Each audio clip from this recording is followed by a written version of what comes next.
mind. Never mind. Okay. Okay.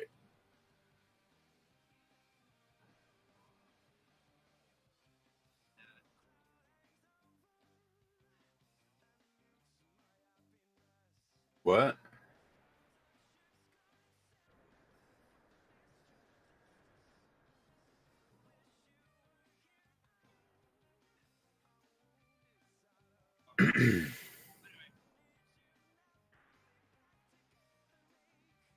All right.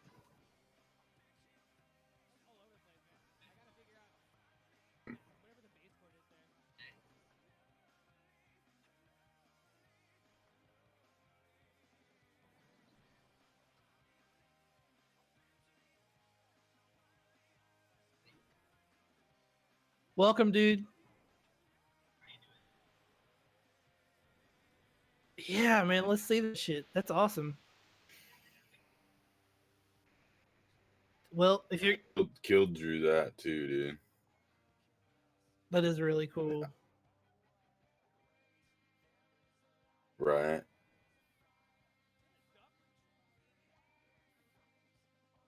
Right here.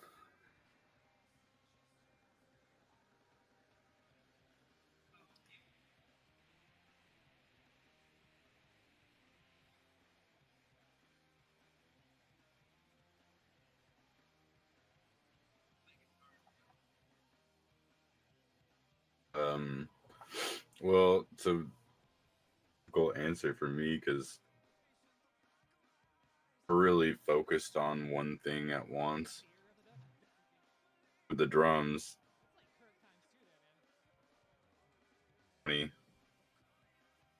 drum set for real. Hold on, I can hear him just fine. Yeah. Okay. Your video's a little choppy, but that's okay. For people that just want to listen. Yeah, I can hear you.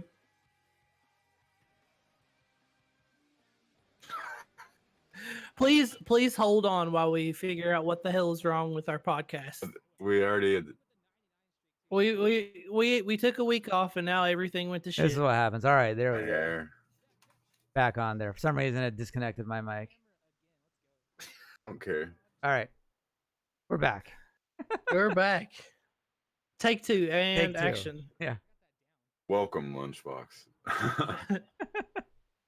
Oh look, Oastbuck hasn't filled out the bio on the Twitch channel. I was just looking at that. I was like, damn it, Eagle Bone's gonna give me shit. You damn Skippy is. I've got to go log in and do that. Maybe I'll send it to you and have you do it. Anyway, back to music. Just send it to me in the email and I'll fill it in for you. It's fine. So you're saying, yeah. So go ahead. I know. After you, sir. No. It was your question, lady. Go ahead. So you started off with drums or guitar?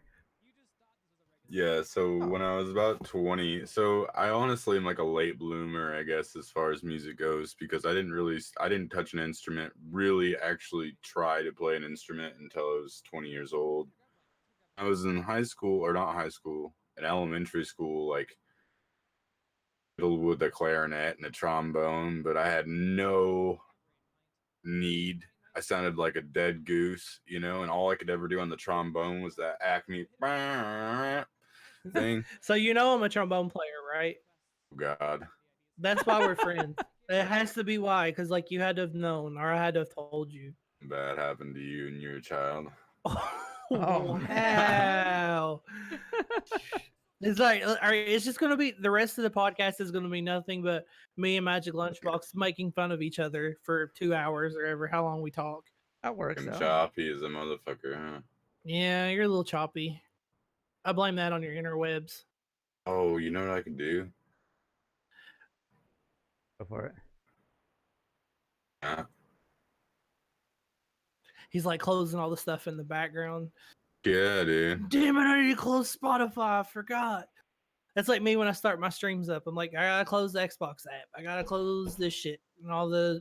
Even though I got 32 gigs of RAM, I'm just paranoid. Choppy, or is it? It's still a little choppy, but it's fine. We can hear you. That's all that matters. Yeah. See that sweet LED strip you got wrapped around your drums? Oh yeah. For $5. Really? Man, LEDs have gotten so cheap. Right? Then you got They the really stuff have. like those nano leaves where it's like, ridiculous expensive. I think it kind of came with like all the RGB stuff in the computers now. Yeah. Where were we? We were at Okay. So I turned off the damn stream, so here we go. It was up there, and I think that was what was helping lag it out. It's still a little choppy, but it might straighten out. So drums, at the point of I was about 20, got a divorce. In the divorce, she ended up getting a bunch of money, and so my brother, and so my brother got a guitar. Play the guitar. Honestly, I was like always into the guitar. I always wanted to play solos. Everybody around me had a guitar. No, my What was headphones that? just died. Working so well, you guys. I know, right? First Oh my podcast. God. Not if you can still hear me. I can hear you. Okay. So I got drums. Like they from literally her, just cut out. I just keep going while he replaces them.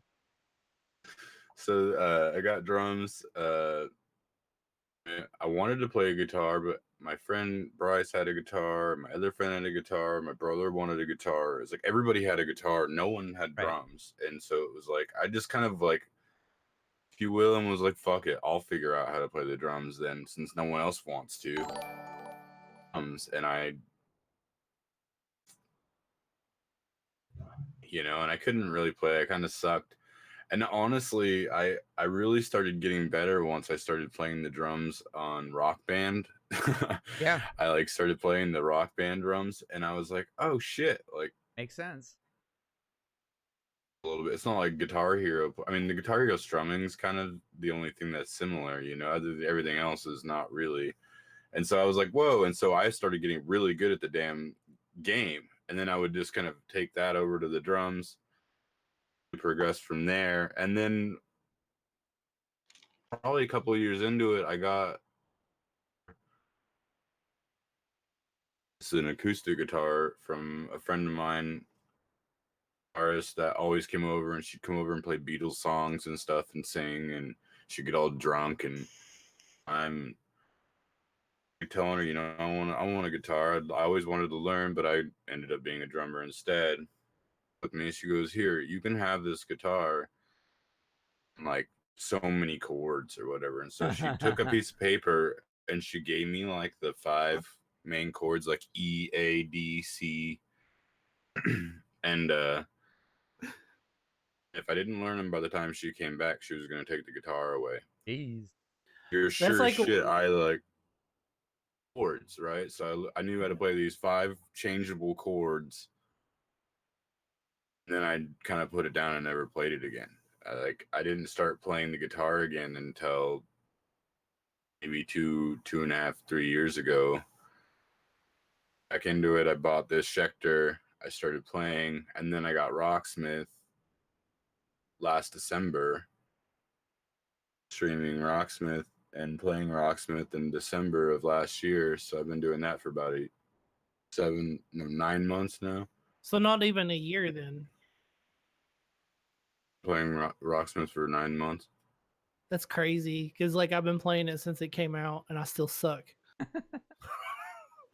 But yeah, that's a pretty cool story. So like that's one way of being like, all right, I guess I got to learn this shit. The guitar, man. What kind of guitar was it? It's just a Fender acoustic, Yeah. probably nothing, like $125. Yeah. Still, that's enough motivation to get you to try Right. something, and it's pretty cool. You feel like Rocksmith helped you a lot learning this stuff? But man, like day wasn't where I am now, especially finger strength. Can just like turn the game off and play some riffs and stuff. Often play a whole song because of Rocksmith. But I can play a really long time and my hands don't hurt for fingers and hands, your wrist, you know. Yeah. And I can literally play for hours, you know, before my hands start to hurt now. So endurance, strength, picking, that kind of stuff is definitely cleanness, you know, the cleanness of the tones, the picking cleanness is much better. I don't use it for learning where I should. I want to start using it like it's meant to be, where you song repetitively 15 times in a row and actually figure out how to fucking play it. This is definitely something Trish and I have been working more on, is using, talk about Rocksmith as Rocksmith the learning tool, not just Rocksmith the video game. That's kind of what it turns into if all you do is play straight requests. You see a song and then you never play it again, or you play it like 3 months later. You know, never practice and learn. Yeah, definitely. It's a great learning tool as far as that goes. Sure. I enjoy it, man. I where I am now, you know, especially with streaming. But Hey, Pillars. Hey, like, Mama. Hey, Miss Lightning. Hey, Miss Lightning. Hey, Mama. Hey, Pillars. never thought, you know, I never thought it was going to happen the way it did. I never thought I'd be did as fast as I did, you know, like, because when I go back to day one and I find songs, it's fun to come across a song where like, I remember playing this song when I got this game, 57%, 60%, and I play it and I'm getting like 89% on it. And I'm like, fuck, damn it. Better. Well, we still come across songs that are in the base game that we're like, we've never played this song. You know, we've had the game for years and like, oh, look at that. We played it exactly 0 times. You may try it out. Yeah, I think that's the biggest thing with Rocksmith is it gets people to sit down and play for hours. If you're just sitting there doing just exercises, yeah, that's not. It takes some dedication to do that. Well, Rocksmith, it does a really good job with the gamification of playing guitar, I think.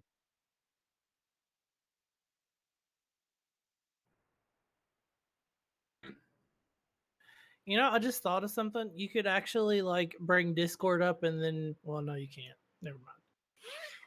Won't see him. Sorry. See me.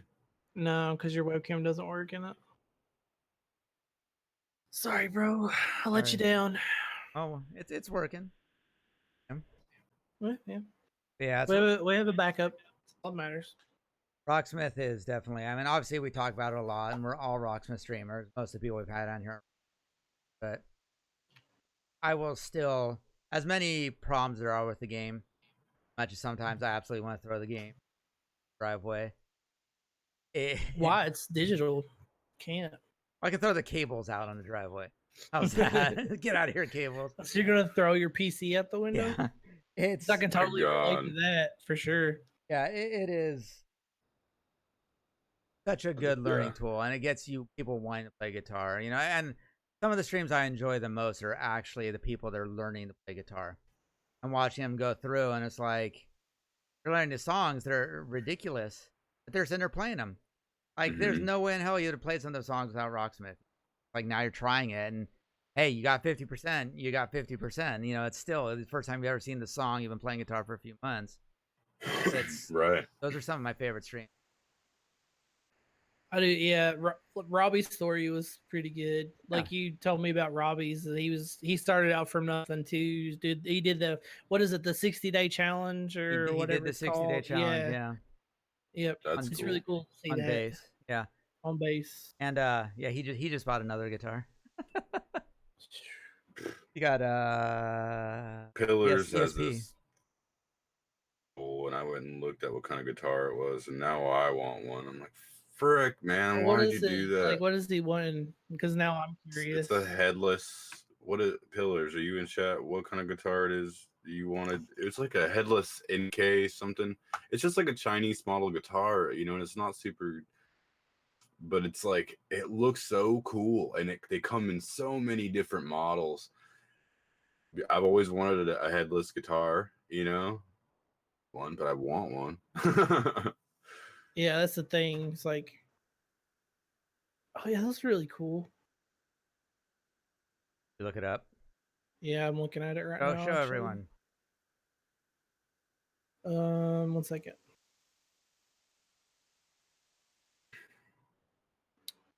$550. That's not bad. It They're reasonably priced for a headless guitar, and there's all kinds of styles and colors, and we've talked about this on the stream multiple times how the All right, let's take a guitars look. they'll be really expensive, but the floor, like, it's hard to buy a truly bad guitar now. So like that's the one I looked at. The came up in the Google search. I like how like the bridge you just literally just sit it in there and just tighten it. It looks very similar to the guitar that Hugo has. I really like that body style too. Like Yeah. the flat finish like that. I would get one like that. It's pretty cool. You could always change the pickups in it if you wanted. Oh yeah, all the hardware. But like that looks legit though. It's got a battery in it, so it's got active pickups. But that's a cool looking guitar. right. I like it. If I was to get another guitar, which I don't need, I think Pillars is onto something. our guitar collect. Well, some of our guitars. She's a guitar too, right? But now we've got 2 people in the house that want to buy guitars constantly. Man, I had to like stop myself because like if I wanted all the guitars that I ever wanted, I'd be broke. Like, can't even build a house out of so guitars. like because like I can't do it anymore. I have to be a grown up. I'm like, I guess I got to eat this month. Hey, you just need to do better on Twitch. Yeah. I need to stop being boring on Twitch. Did I tell you about that? I had somebody come in and tell me I was boring one day. What? Oh my god. Yeah. I was like, bro, I'm like, you ain't got to watch. Yeah. I was like, turn me off if I'm boring. I'm like, I'm a pretty chill and laid back kind of guy. Like, I'll talk to like pretty much anybody. I'm like, but if you think I'm that fucking boring to call me out on it, I'm like, get the fuck out of my channel. And then I banned his ass. Oh, we don't have a shout out command. No, I don't have one. Okay, we'll have to make one. Well, let's shout out. Exactly. It's not mandatory. That's what I tried to say. Yeah, exactly. Anyways. Tell that to people too when they apologize. Like, oh my god, I'm so sorry. I haven't been around. And it's like, dude, this is not. Yeah. Any means like. This Always come first. Please understand that. Please put me in front of your life. You know what I mean? Don't do that. We've been really lucky that we haven't had a lot of. We had some guy come in the stream last day where he came in and I was like, he requested. I was there. Yeah, it was like. He kept requesting non-official stuff, and I'm just like, or official stuff that we, like Eric Johnson and Joe Satriani, and we told him, we're like, I pulled my mod powers out. I was like, stop, That's but like he kept getting mad. He was just like, "Grr, now I gotta find something else." Like, you just being a butt. We just linked you the list, bro.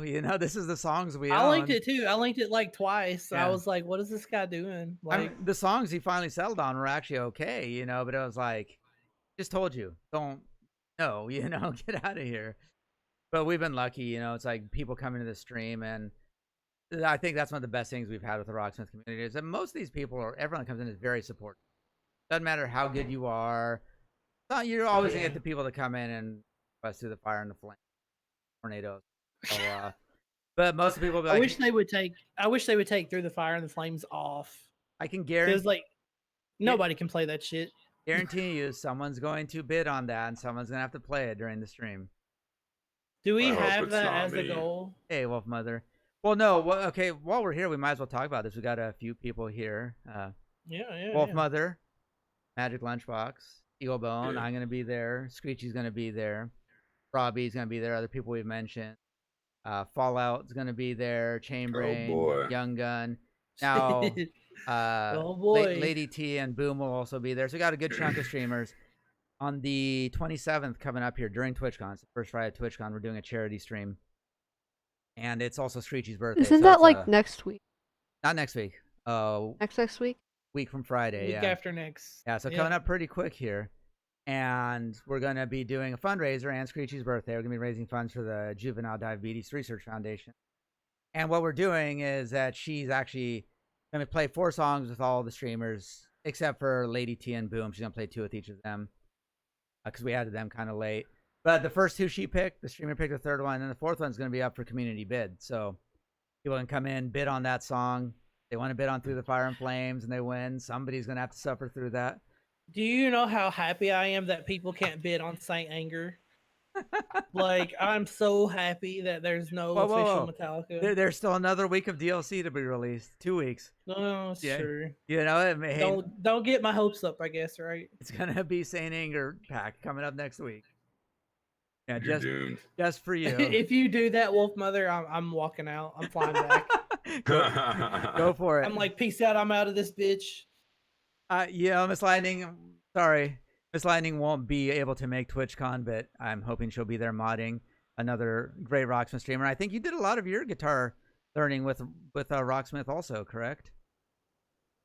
Like I know you're too. Yeah, you were doing a lot of that with there. I remember. Miss Lightning Girl, the mother of all mods. Right. Yeah. 56 mods and counting. Yeah. So hopefully she'll be there How modding. many channels do you actually mod Miss Lightning Twirl? Like, I'm just curious. Like, it has to be upwards of 20, maybe more. I wonder how many streams she's a mod in that she doesn't even know. So show up some random stream and she's a mod. Over Twitch, one stream at a time. Yeah. Right. One stream at a time. Might as well just get a job with Twitch. Right. Yeah. Just mod everyone. 32. 32. Wow. All right. Oh no, and Wolf was Wolf Mother close. 28. Holy moly. Well, here. I think I only mod like 2. Well, I need to add her to mine too, so now it's going to be, what, 34? Just got hired. You must have passed the application test. Are we modding her right now? Is that what we're doing? There we Okay, go. Yep. 33. She's already a mod in my channel. Art, mine too. Yeah. I dropped. So it's my fault. Okay. All right. Let's see. Rolls. Oh, dude, Add new. blame you. Mod circle jerk. Oh my God! Wow. Whoa. Whoa. Oh, Hey Tasha, how are you? it just got weird. All mod each other. Why does it say no users found when I look you up? I might have you as a VIP. Hold on. Yeah, I do. Removing your VIP. Oh, DVIP'd. Yep. I'm so Mod. laggy, guys. Done. We can hear you. So now it's 34 now. Lame, though. That means you have to show up to every stream. Ricky, we were laughing about that earlier. No, we actually did not. I'm more in the one I just got at the ritual on. No, we didn't plan this, but I thought about it too when I put my shirt on. I was like, Yeah, I I have a don't funny know. feeling we're going to be wearing We ghost sent him the shirts. memo and he just ignored us. I don't know why he's not wearing his ghost t-shirt. How you doing, Ricky? What's up, Ricky? So yeah, Ricky will be at the stream modding also. Well, he'll be remotely modding. Yeah, it'll be a good time. Like I said, we have 11 streamers be playing songs now. She's gonna be playing like 40. How long do you 40 think songs. the stream's going to go for? Like 4 hours, 5 Well, hours? Let's see, 40 songs. Let's say 4 minutes each. So 5 minutes each to be fair. So 4 hours, 5 hours. Yeah. Endless banter between set changes. So it's going to go longer than 5, dude. Dude. Yeah, it's It's going to be a long one. it'll be No fun. pun intended. And we had some, I know Ricky talking about the melting there. And like I said, Southern California, it's got our weird weather So, like, you levels call there. out the ghost t-shirt. He's wearing a long sleeve shirt in California. Can like somebody please? I got shorts on though. like- Got Oh, a yeah, fan. that's right. The We fan's talked right about here. this. Yeah. Yeah, so I was talking everyone or Southern California, we're just laughing like, we all put on hoodies when it gets into the 60s. Cold. But you'll see a That's lot like of the greatest people weather ever. a lot of people here that it's pretty common to see shorts, flip flops, and a hoodie. That's like a normal thing at certain times of the year, just because it's easy to take your hoodie off if it gets warm. It's not easy to take your pants off if it gets. I mean, you could do it, but right? It's frowned upon. See, Ricky knows long sleeves, and even Seinfeld said those Californians they can wear shorts. That's right. I forgot. Everyone's gonna know I'm cheating on them. Oh well. But yeah, we've had some warm weather the last couple days after having some actually nice weather, and I think it's just gonna get warmer here until the stream. So it might be a little warm When you say a little warm, what's a little warm? Well, I'm guessing it'll probably be It's gotta like, be hot as hell. yeah, 80s, 90s would probably be okay. But it's not just that; it's that we don't have a tiny house by any means. But having 20 people in the house, it's gonna get warm in here, And then the streaming and all that fun stuff, it'll be a little warm. So The we're margaritas. just gonna load you guys up with alcohol and hope you don't notice. That's our plan. Mexican food and alcohol, and nobody's gonna complain about how hot it is. I won't Luckily miss a for note. me, I don't drink, so it'll be fine. Yeah. All right. Well, Mexican food then. We'll load you up on Mexican food. Are we With getting that. legit Mexican food? Like not shitty ass American Mexican food. Come Like on. I want real Mexican food, Come man. on. We're actually getting Mexican food from a place called El Indio. Wolf Mother No, only no, has Taco no, Bell. no fucking Taco Bell, no Del Taco, No, none no, of no, that no, no, shit. no. I want legit Tacos. Mexican food. We are. It's a place called El Indio. They've been in San Diego since like the 40s. Like they're one of the first people. They say they're the first ones. I don't know if it's verified, but they pretty much invented the rolled taco. And Let's go. Eagles down. Yeah, we've had them cater for multiple things. Like, honestly, it's good enough that we're like, it'd be more expensive for us to cook and take a lot more time. So we're just gonna pick up a bunch of food there. Those folks gonna make a bunch of margaritas. Man, Lunchbox, you don't even know, bro. Like I'm gonna gain like 30 pounds in a weekend. Like it's gonna be so bad. You are, dude. Yeah. All right, I'm the one that doesn't eat carbs, and I'm about to fucking eat Dude. more. Are you actually gonna stick to your diet or not? Like I was gonna Fuck ask no. I mean, beep no. I was gonna ask you because you're I'm really having really a strict. good time, man. I'm letting go, dude. You have to. Can we touch on that for a second? Like you lost how much weight with the keto diet? I've lost 161 pounds. That's unbelievable, dude. That's amazing. Like you're an inspiration, homie, to like all the fat fuckers around the United States, myself included.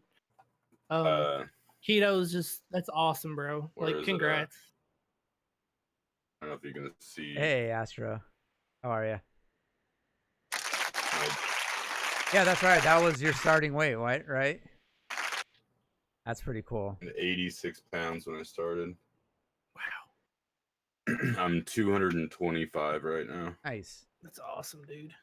And that's at a 6'3". That's a pretty solid ending weight there, or target weight. I'm not sure if that's where you're stopping, but that's great. It was 250, so I'm just cruising, man. Hey, Buccaneer Buckwheat. Buccaneer Buckwheat. That's a sweet name. Yeah, you can call that's in awesome, right in the dude. chat. And like you said, you didn't exercise or you just changed what you ate, right? Yeah, I got rid of sugar completely and ate really low carb and protein. Do you find it difficult that you have to cook a lot with that diet, or do you just how do you like? Was it a big change, like with what you had to eat and stuff, or? So I'm sure it was. Initially, hardest part, and honestly, the hardest part with anything I've learned now, especially in doing it successfully and doing things successfully, consistent, and you have to develop a routine. Comes routine normal, right? But until you allow yourself to do it long enough, routine matter. It doesn't matter. So I mean, for me, yeah. I mean, when I started, all the bad food in my house, right? We donated it all, and all we had in the house was food that we could eat. That was like the biggest thing we did. I think that helped with success because in the beginning. So when you say we, so you did this with your whole family? You and your mom. Okay. Yeah, my mom. Well, my mom. Here we go. Lunchbox is gonna tell the sad story. No, So you don't have to. My mom got cancer, colon cancer, a while back. Kind of looking into ideas for her to, or whatever. Colon cancer go hand in hand. That we I also needed to lose weight, so we kind of just made this agreement together that we were going to do it as a team. And long story short, our issues together made us. And the food thing, I got rid of all the food. Had left was food that we could eat, right? Well, when you look in a refrigerator that you're used to seeing so full of food you cannot have, and you see what's left, it's not much, man, and it's kind of scary. Yeah. It really puts the fear of God in you for a minute. You're like, oh fuck. Oh yeah, I'm sorry. I forget. I need to leave it on here. How much cauliflower am I gonna have to eat now? Man. So like I love those kind of things. I was gonna say, I take it you eat a lot of frozen vegetables. Like you buy a lot of frozen vegetables. No, I mean I like fresh veggies better. But yeah, okay. So for me, it's just like, all right, frozen vegetables. I usually buy try a lot to eat of the organic. I don't only just eat healthy. I eat organic for the most part when I can. Like on top of healthy food or not eating shitty food, you want to have pesticide, the altered foods as well, because that's also harming your insides. If you're gonna eat healthy, you might as well eat half-ass. And so as long as I can afford it, I try to eat but it's not affordable all the time, man. Like, no, it's expensive. I agree. $2 for a thing of salad when you can get salad for $2.50. It's hard sometimes, Yeah. I don't always buy that way, I don't Animal. that does it, but you gotta, when you can, you should be clean. If you're gonna be clean, For sure. Like what we learned an insane amount about carbs and how they work with the body with Screechy's diagnosis, type 1 diet talked about. And it's such a scary thing, you go in there and they just throw all this information. How this works, da da da da da da. You're in the hospital for a couple days. Bye. Go home. Call in if you need to make any changes, if you have any problems. Just overwhelming. That's weird. Someone was saying that earlier too, but on my end, Streamlabs shows my mic going into the yellow pretty consistently. See, that's the thing, Ricky. Like a lot of Ricky said in chat for the listeners, it's kind of baffling how much more expensive it is to eat healthy. Well, that's like the number one challenge, right? You have fast food everywhere. You could, like Lunchbox said, it's so expensive to go to the grocery store and spend $5 on a salad when I could spend $5 at McDonald's and get 3 double cheeseburgers. It's always the uphill battle, like especially in America. Like fast food on every corner. It's cheaper. It's there. It's convenient. It's weird it too. Takes a lot of It takes a lot of willpower. Geez, water versus soda pop. Like when you put the two up in front of each other, it's like water is always more expensive than soda. Like, where did that math come from? Well, yeah. Water ends up being more expensive than gas sometimes when you look at it. That's like, it's crazy. You look at it like, how much is a gallon of water?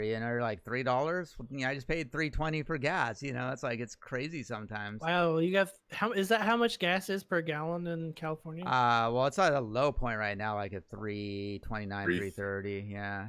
And I think here. Wow, it's a whole dollar cheaper here. It's $2.20 here. Yeah, I mean, I got it the other day for like $2.23. You guys should just move out here. It's cheaper. A lot of it is just, taxes, and obviously certain areas, we got bigger restrictions because there are so many cars. But at least we can pump our own gas. Oh, zing! Hey, man, that's how I get paid, bro. It's such a weird rule. I mean, yeah, it's so bizarre. Well, it's like you guys in New Jersey, right? They're the two that were not allowed to pump your own gas. I think Maine. Oh, maybe. Maine's another one. Yeah. Jersey.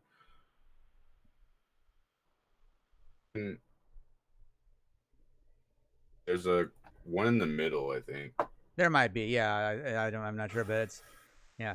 Like Ricky was saying there, it's funny because actually at our work we go through a lot of fuel. It's all diesel for the boats, but it's like we'll complain. It's like, oh, gas went up 10 cents a gallon. You know, I just paid an extra $1 to fill up my tank. These boats are taking like 3, 4, 5, sometimes 1,000 gallons at a time, where you're like, okay, that 10 cents in gas just cost them $100 a day, you know, or like, it's crazy how much fuel can cost for what it is. But at the same time, like I said, a gallon of milk is like $4 or $5. I mean, you look at how much processing goes into gas and diesel. Milk. Oh, I haven't had milk in so long. Milk drinker too, and I drink 2-3 glasses a day. Yeah. Well, it's crazy too, because fast food isn't really cheap anymore. It's really not. You know, it's like, sure, you can go to places and order off the dollar menu and get, you know, good food or cheap food, but if you order anything that's not, you know, it's going to be $20 for the 3 of us to eat, $20-$25 for the family if we want to go get fast food. You know, it's really, and yeah, Screechy likes her almond milk. I'll still drink the regular milk. But yeah, and then Mrs. Ospug doesn't drink much milk at all. She's been keto also. So between, you know, Told me she's keto. Yeah, she's not planning on being keto during TwitchCon either. High five then. Yeah.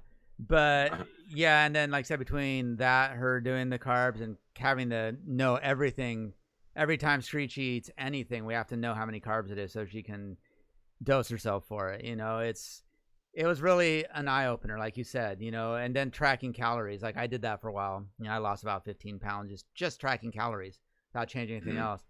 And you're like, just little things. Oh, you know, I'm going to have a bowl of cereal. And you're like, oh, wait, that was a lot more calories than I thought, you know, or whatever. It really adds up quick. Was. You know, milk doesn't really have that much sugar in it. There's a lot of bad things in milk, though. I mean, there's a lot of stuff they put in milk that's not good. Yeah, and it's the same thing. You can get the raw milk. You can get, you know, there's obviously different qualities of the milk. But I just love milk. It's one thing, you know. And that's why I always talk about every time I have a bowl of ice cream, I have to have a glass of milk. It's kind of because it's been so long. I bet you it would make me sick probably. Yeah. Eat popcorn. Well, popcorn, So, like, good. I have a love-hate relationship with milk. That was what I walked into. Sorry. My parents used to make me drink a glass of milk with dinner every night when I was a kid. So, like, as soon as I was old enough to, like, you know, I don't have to drink milk with dinner anymore, Yeah. I just, like, push it aside. I mean, I don't hate it, but I don't love it either. But, yeah, don't get me wrong. I love a big-ass bowl of cereal, just milk all the way to the top. Yeah, You know? Ricky's right there. If you don't drink a lot of it, it's tough for some people. But I drank. Well, it was weird when I was a kid going through high school. Looking back on it, I did not eat. I'm not gonna say I ate unhealthy because it wasn't unhealthy, but I ate and drank so much. Beyond being just a typical teenage boy, I was doing sports year round. I rode my bike to school, like stuff where I'd just eat so much, and like my mom just couldn't keep milk in the house. So I'd just drink so much of it. But I also weighed, you know, I wrestled through 11th grade. I wrestled at 112.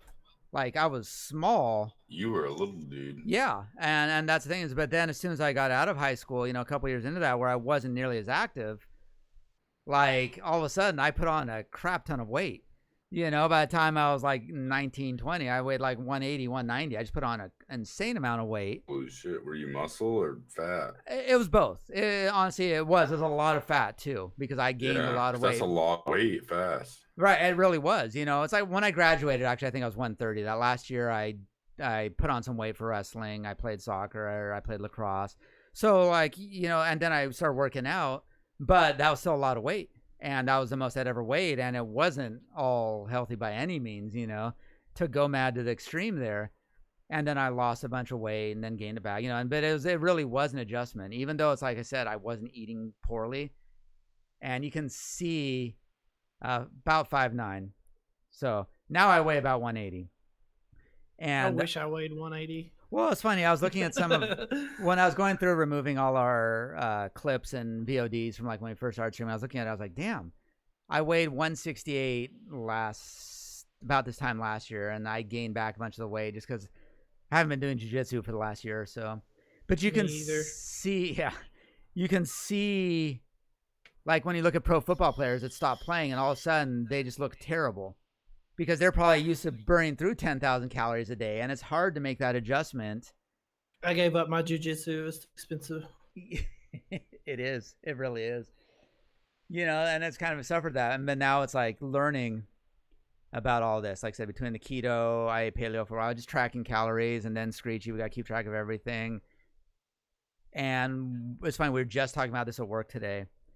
We're talking about classes at school and talking about Screechy saying that PE this year, they're actually making them keep a notebook. They're teaching them. They're not just like go play random sport. They're actually showing them how to work out. So we kind of go back and forth about this to where I don't think PE should be an automatic A by any means. Like, you just look at all the health problems that people have, that people don't know how to exercise, how to, eat and all that. It's clearly more important than people give it credit for. So I don't know. Have you guys seen the documentary, the Super Size Me documentary? Yes. Where Morgan Spurlock eats McDonald's every day. Yeah. So like I just watched it again recently. I'm gonna try something. I'll be right back. Okay. I just watched it again recently, and there was a segment in it where he visits a school in West Virginia, and he goes to the cafeteria in a school in West Virginia, which isn't far from where I live currently. Right. And there was a big segment about where a lot of the kids there get government assisted food for lunch, and when you get stuff frozen in a box. And then, it goes on to show, like, kids are not going to eat healthy in school. And then after that segment, there was a segment about how much gym time do kids get every day at school. Yeah. And the gym teacher said, oh, they come once a week for 45 minutes. Yeah. That is exactly the way my school was. Exactly. Like, I may have gotten, like, an hour of gym time a week. I'm not blaming that on my size now by any means, but it just shows you, like, when you just told me that your kid has to keep a notebook of, like, it's just unbelievable how much the times have changed. It's insane. And it's, it's like, there's a point where it's like, okay, it should be more about, it should be educational. It shouldn't be just like, how can we occupy your time and make you do stuff for an hour? Like, that's true, Ricky, but he also touches on, like, not just McDonald's, but just, like I said, he touches on nutrition and exercise and everything else. But yeah, you're right. He was a vegetarian and ate fast food every day. It's also, he's going to get sick. One of the things we're talking about is that people don't understand. It's like there's a difference between losing fat and losing weight. They're not the same thing. It's like you can lose a ton of weight and still be fat. Because your body fat percentage goes up because you're losing muscle type thing, where it's like, I think that's kind of what he did. It's like, there's some guy did it after him where he ate McDonald's for like 6 months straight. And I'll have to find the guy's name. And he actually lost weight. 6 months? Yeah, he lost weight and got in better shape because he did it counting calories. It's like, as far as your body is concerned for weight loss, 2,000 calories is 2,000 calories.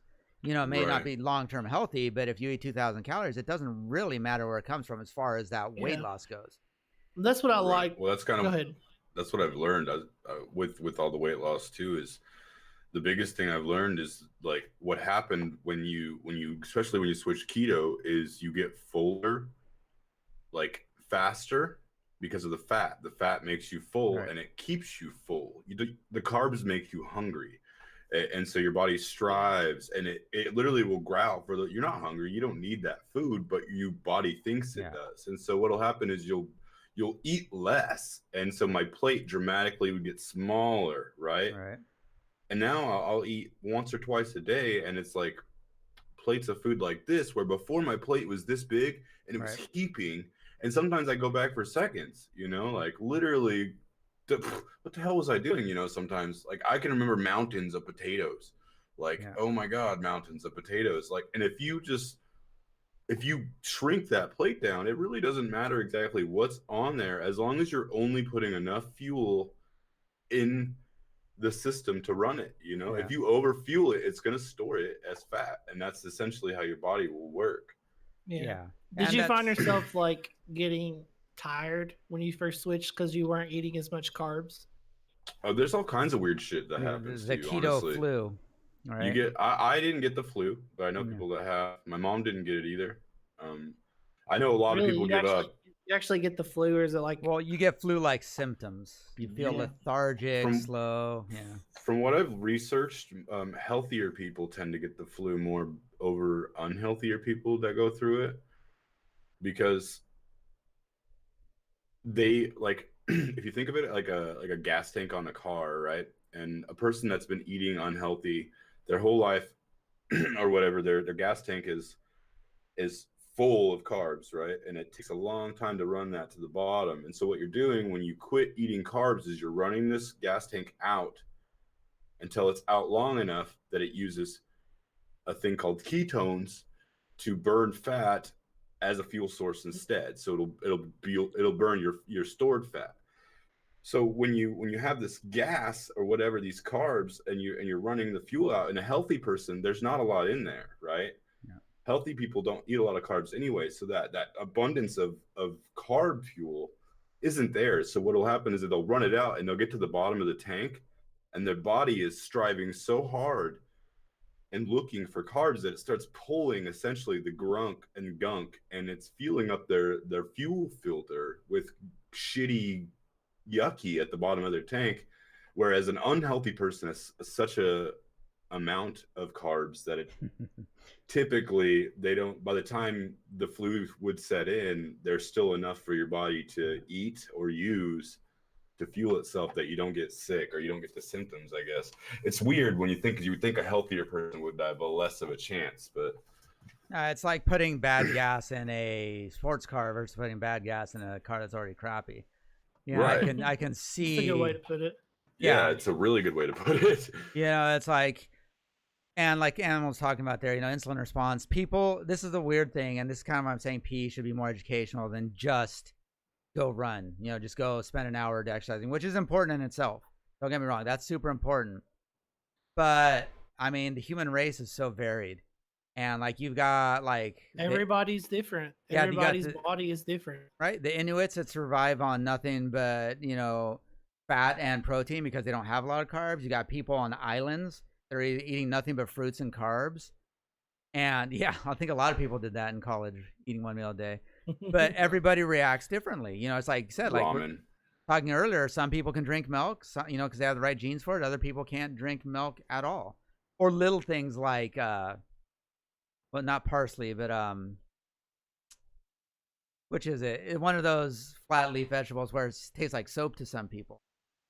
And then other people are fine, or cucumbers. Like Mrs. Oswald can't eat cucumbers. They taste horrible to her, and I love them.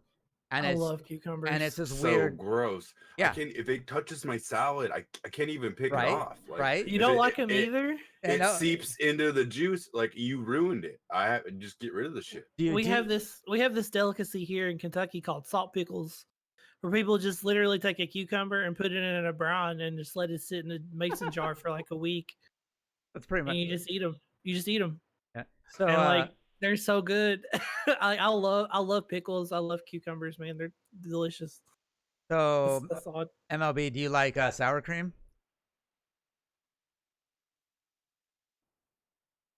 I think we lost him. Do you like sour cream? Hello? Can you hear me? Yeah, we can hear you.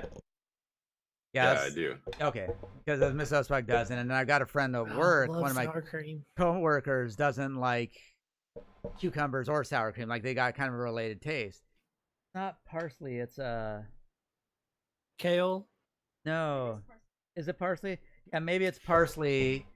That some people like cilantro. That's it. Cilantro tastes like soap to some people. Like, they eat it, and it's just the way they're wired for it. Some people can eat carbs just fine. And that's what it comes down to. I love like a good homemade salsa with a lot of cilantro in it. Oh, it's so good. And for me, I can't eat bell peppers or onions. Like, bell peppers actually make me sick. Like, my stomach gets or onions at all. Like, really, I wish I could eat onions and bell peppers and just not care. But they legit make me like him and cucumber. If onions touch my food, I can taste it. How do you eat like homemade tacos without fried peppers and onions on them, or fajitas for that matter? I don't eat fajitas. Fajitas Me are gross. either. Fajitas are gross. Dude, I love it. Like, what is wrong with you two? Like, oh my gosh, I love fajitas, man. Like, I love sauteed veggies. I'll eat veggies all day. It's fruit that I'm picky with. You know what, Ricky? I will eat Funyuns. I will eat Funyuns. Really? You'll eat Funyuns, but you won't eat a real onion? I love French onion soup. I just don't eat the onions. Like cooking with onions, I don't have a problem with. It's not. How do you like French onion soup with the It's not onions just in it? straight the taste. It's like biting into that onion. There's something where I'm like, you know, it's like someone will open up, you know, we go to get a sub somewhere and someone opens it up. I'm like, God, how many, you know, bell peppers you put on there from across the room? You know, it's Right. Really? yeah. Wow. And it's like I said, I wish, because so much Mexican food has onions in it. But like when I make And guacamole, peppers. I don't put onions in there. I put just extra garlic. You know, I love garlic. You So- put garlic in your guacamole? Oh yeah, absolutely. Yeah. Really? Well, That's no guac. interesting. Yeah. So mushrooms are another one, dude. Like I love mushrooms. Well, Oh, we're- you guys are if killing you me. cut it up real fine, and then it's like a paste, like it's mixed in with spaghetti sauce, and you can't tell that it's there, I might eat it. Is it a texture thing or is it like a flavor thing? I don't know, dude. Yeah, I just that's- don't. A lot like of people it. don't. A lot of people don't eat mushrooms because they have like a slimy texture. Well, But like for me, it's flavor because like you really cook down mushrooms, they get this like nutty, meaty flavor. So good. Like I'll eat raw mushrooms on a salad. Like I love mushrooms, dude. we are definitely, that's one thing we can agree on in this family, is we do not like onion or mushrooms. But mushrooms for me, I don't mind. Like if they're on a pizza, I'll eat them. Like I'm like, they're not my favorite, but there's really not a lot there. And honestly, I'll be honest, like some of the mushrooms I've had have been good. Like in some Japanese food, like when they put the big mushrooms in there, it's fine. I'm not gonna eat a mushroom patty. Like, you know, don't replace my burger with a mushroom. But My shaders are the shit. yeah, that I can do. Onions and bell peppers, no, not at all. Cucumbers, So I can eat. I can't eat bell peppers like raw, but like I know people that will eat them raw. Like they'll just cut them up and eat them. Like I Stuff can't do 'em. raw. Yeah, well, no, Yeah, not those are melons. cooked, but I'm talking like raw, like cut up in like slices and eat them. Yeah. Like I can't do that. Like I have to have peppers that are cooked. So but- Look, they stink, man. yeah, but just back to They the stink. original point there is that humans are different, you know, and that's why it's frustrating when you hear people saying, well, this is the ultimate way to eat. Like, well, then, you know, it's like there's places in the world where you're not getting fresh fruits on a regular basis. Yet somehow people have survived. Does and Mrs. thrived. Osebug like peppers and onions, or is it She just loves you? peppers and onions. All right, we're gonna have to get some then, and we'll Th- just th- exclude you. Thanks to Mrs. Osebug, I can't order sour cream on anything. If we go somewhere Oh. and I won't order sour cream because there's always that chance that they're gonna put it on her food too, and then I have to drive back and get new ones. And it's another Just- thing. All you gotta do is just stop by 7-Eleven and get you a little can of Daisy Yeah. and take it with you. Well, there's a do Mexican. a dollop, do a dollop.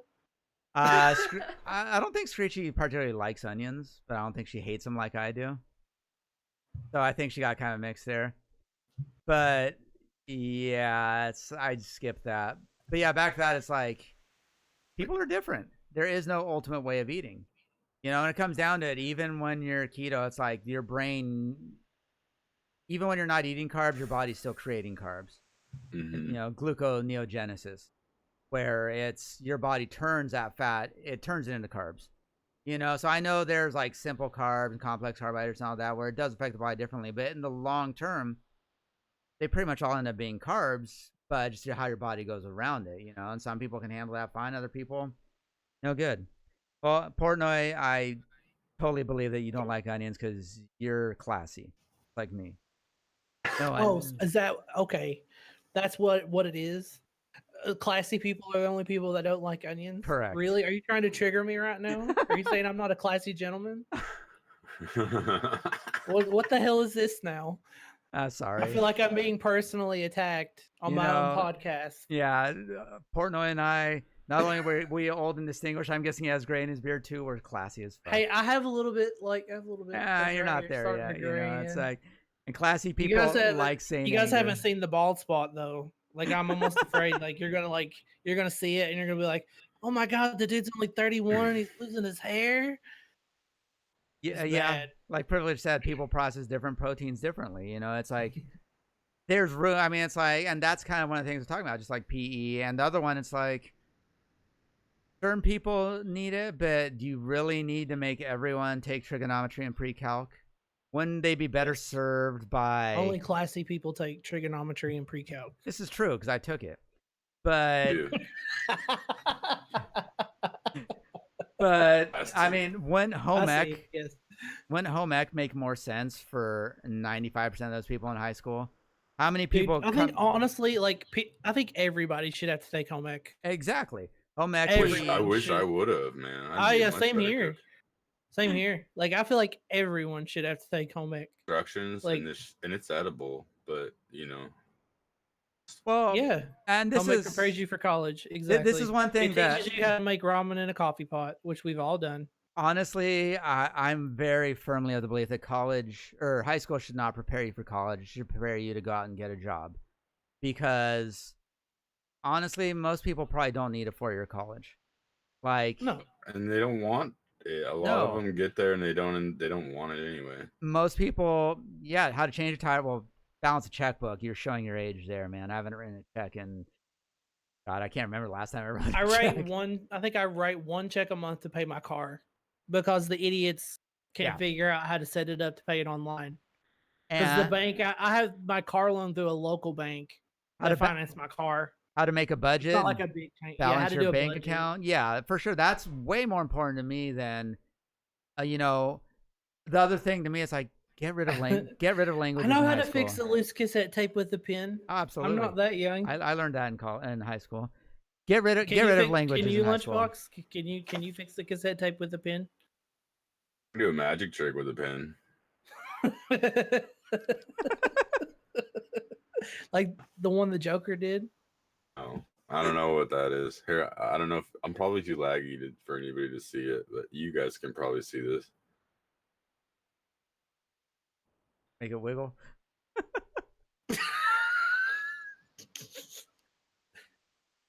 Oh, I think the lag kind of gave the trick away. Yeah. Yeah. Trying to do it.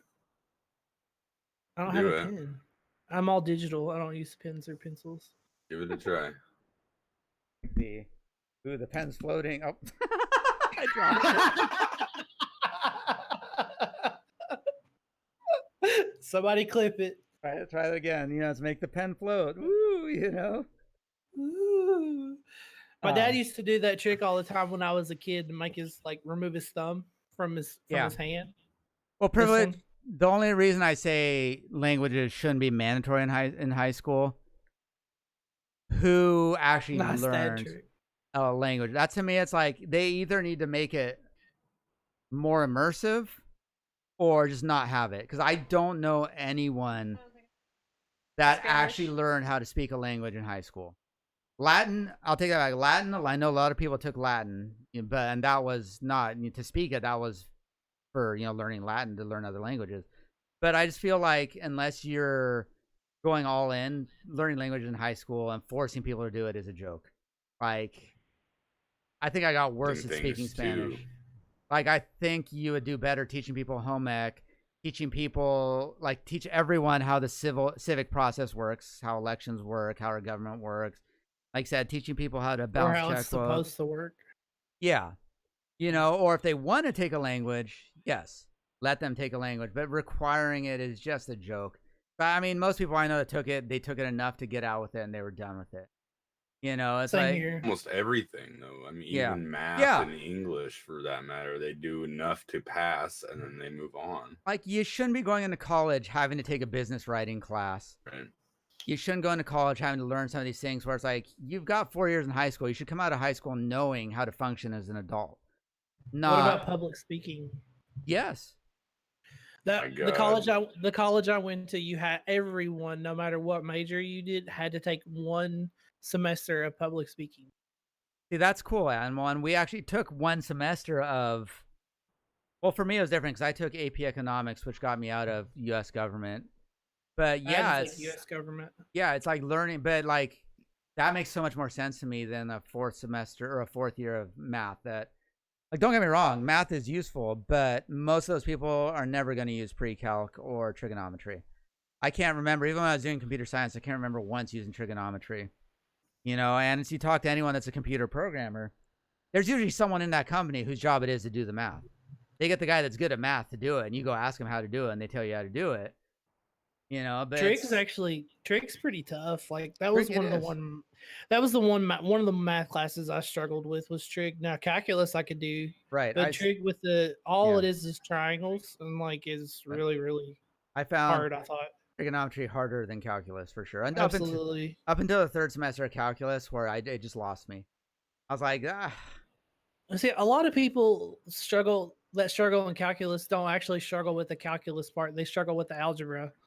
oh And yeah, right. that was like in my college, I got offered to tutor algebra students because they were in calc and they were failing, and the reason why they were failing was because they couldn't do the algebra. And that's But exactly like, it. Yeah. what makes it funny is that like you can't take calc 1 unless your SAT ACT scores were X amount high. If you didn't, you had to take college algebra, and like so many people fail college algebra because they can't do it. And like you would be surprised there'd be so many people that would come into college their freshman year of college and they couldn't find the slope of a line. That's 8th grade math. It should be. Yeah, it is. Like I for remember me, being that's in high 8th grade school, math. put into and like I was in there for like a semester. Hey, what am I doing? Like, why am I in here? Like, I have to be in this class. And they're like, well, it's the next step up. And I'm like, so you're telling me I don't have to do this? You're just telling me my next step. So I can choose to be in the math class below the stuff already. And I don't have to, yeah. They were dumb enough to let me do that. And so I was like, well, I'm going to go back to math 2 then because I don't. And so I still got math credit because it was still a math class. So I just cheated and went backwards. I was like, yeah, no, I'm not doing calculus. I'm gonna go do math 2. we were talking about. Go ahead. Oh, we're talking about that with one of my coworkers today, who's taking algebra 2 or something. You know, so a little more advanced algebra in college right now. And we're talking about how in high school it's like, unless you're taking an AP class, there's no real difference, you know, between the advanced math and the regular math. It's like you get a 4.0 in all the mediocre classes, you got a 4.0. You take all the advanced classes and get a 3.5, they're gonna be like, you got a 3.5. You know, what's wrong with you? It also depends on how you're raised, because like both my parents went to college, so when I was in high school, they're like, you have to take every AP course they offer. I had to take AP history, I had to take AP calculus, I had to take AP English. And then when I got to college, you know, thankfully, since my parents made me take all those AP courses and I did well on my SAT, I didn't have to take college algebra. So like I tested out of it. But like I feel like AP classes are needed at least a little if you want to go to college. If you have no desire to go to college and you found out you were good at something in high school, like working on trucks or welding or whatever, then there's no need for it. But like when you're raised in a family that both your parents went to college, you kind of have no choice but to take all those AP courses, and then you're kind of forced to go to college. Right. And my parents didn't force me to go to college, but it was like one of those things where like they were like, you can't work in a movie theater your whole life, you nerd. Like you're gonna have to go to college. We went to college, and look where we are today. You know, so like, but my parents never stressed to me growing up that like I could do whatever I wanted as long as I was good at something. So it really does depend on how you're raised. Yeah, I wouldn't say college is a scam. College is not a scam. College is not necessary for most people, though. Right? It's not. I agree. It's not a scam though. Well, I'm very thankful for my education. I wouldn't be successful as I am today without it. The only reason I would agree with what Animal's saying is that student loans kind of turn college into what you have with like healthcare. When it turns into a for-profit operation and everybody can get a student loan. Ooh. All right, we're dancing on the subject of politics. Yeah. Do we really want to go into this? Yeah, well, I mean, just as far as college goes, if they know that, oh, you can borrow money, we're going to raise the prices. Even though you don't. And my mom told me at one point, she's like, look, I didn't know. You know, I was told that you have to go to college, so I kind of made you go to college. I probably shouldn't have. You know, it's like I probably should have started off at community college. I didn't know what I wanted to do. You know, and for most people, they're going to have a, you know, vocation versus, you know, anything else. Why should you go to college if you want to be an artist? You know, why should you have to do the 4-year college part of it? Like, you should be coming out of high school an already decent human being. You shouldn't have to go to college to learn how to read a book. You know, as much as my sister and I fight, she's a pretty good example in this, you know? Yeah. So, like, she's really good at playing an instrument, and yet she, you know, when parents made us go to college, she was like, I guess I'm going to have to teach. Yeah. You know, she wanted to. Like, once she really got into it, is like, what her later years of high school, she was like, that's what I want to do. I want to teach music. I want to do this. But like me, on the other hand, I was like, I want to play music too. I'm a good musician, but I didn't know what I wanted to do when I first went to college. Right. I was the same. But I found out very quickly that it would be really like a waste of money. And especially because it was my own money. I didn't get any grants or anything, any financial aid. So I found out fairly quickly that going to college for 4 years to get a piece of paper that tells me I could play my instrument was not going to be worth the investment that I was making. Unless you wanted to teach and you had to have it. And I did not want to teach. I was the only oddball in the family. I come from a family full of teachers. I mean, if you're going to be a doctor, you're going to be a lawyer, you know, some things it kind of makes sense. You go to law school, you go to medical school.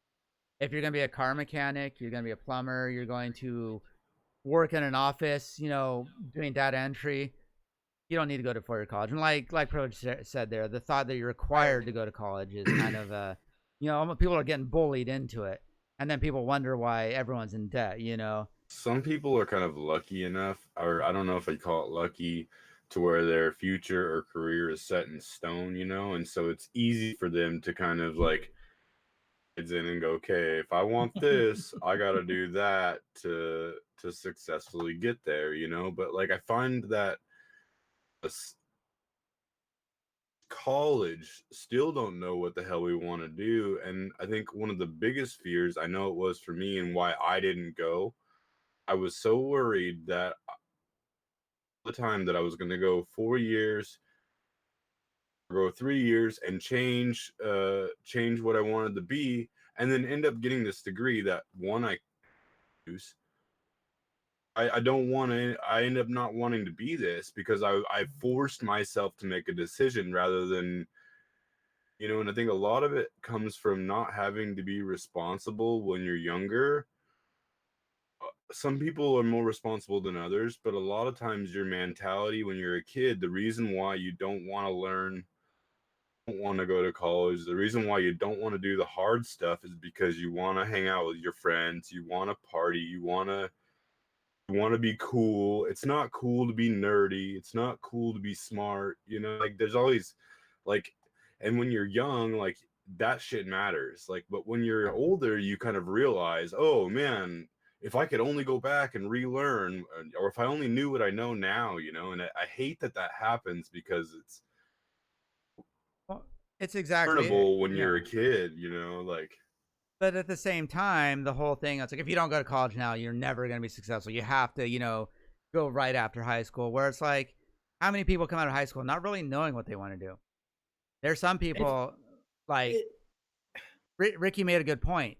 You've got access to so much information now, you know, and it's like, you go to college, how many people come out of college, they have a degree, and they still can't get a job with that degree because they don't have experience.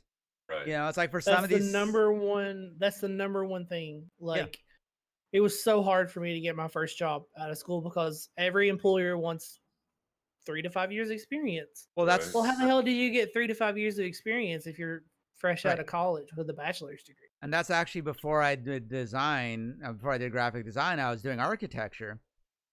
But then I was looking at like the one ads. Everything was AutoCAD, you know, wanted 9-10 years experience. This wanted 5 to 10 years experience. 9 to 10 years. Like everything was like just insane. There was nothing like entry level AutoCAD. You know, come on, we'll train you. It was like you either had to. That's why, like now, like from my personal experience, anybody that's in my field, computer science, like do an internship, please. Like, I can't stress it enough. If I could go back and do it all over again, I would have done an internship and gotten some experience, because I didn't get a job until almost a year. It was like 8 months after I graduated. Well, like I was working 2 part-time jobs. Well, here Before I I know got my first there's a big boy job. problem where Qualcomm, because UCSD was basically right next door, like they'd hire all these people straight out of college, pay them decent until the next batch came out of college, and then fire all of them and bring on the next one. It's like they just had a cheap source of labor, and these people are like, "Oh, sweet, I'm out of college and making good money," until they got laid off. Because there's cheaper graduates. That's Yeah. funny you mentioned that because actually a lot of my buddies got a job before they graduated. It was like a month before we walked. It was like April. They all got jobs working for Lexmark Yeah. because Lexmark is literally an hour up the road, and they were all making like 65, 70K. And they were like, "Hey, Eagle, come work with us. We're making good money."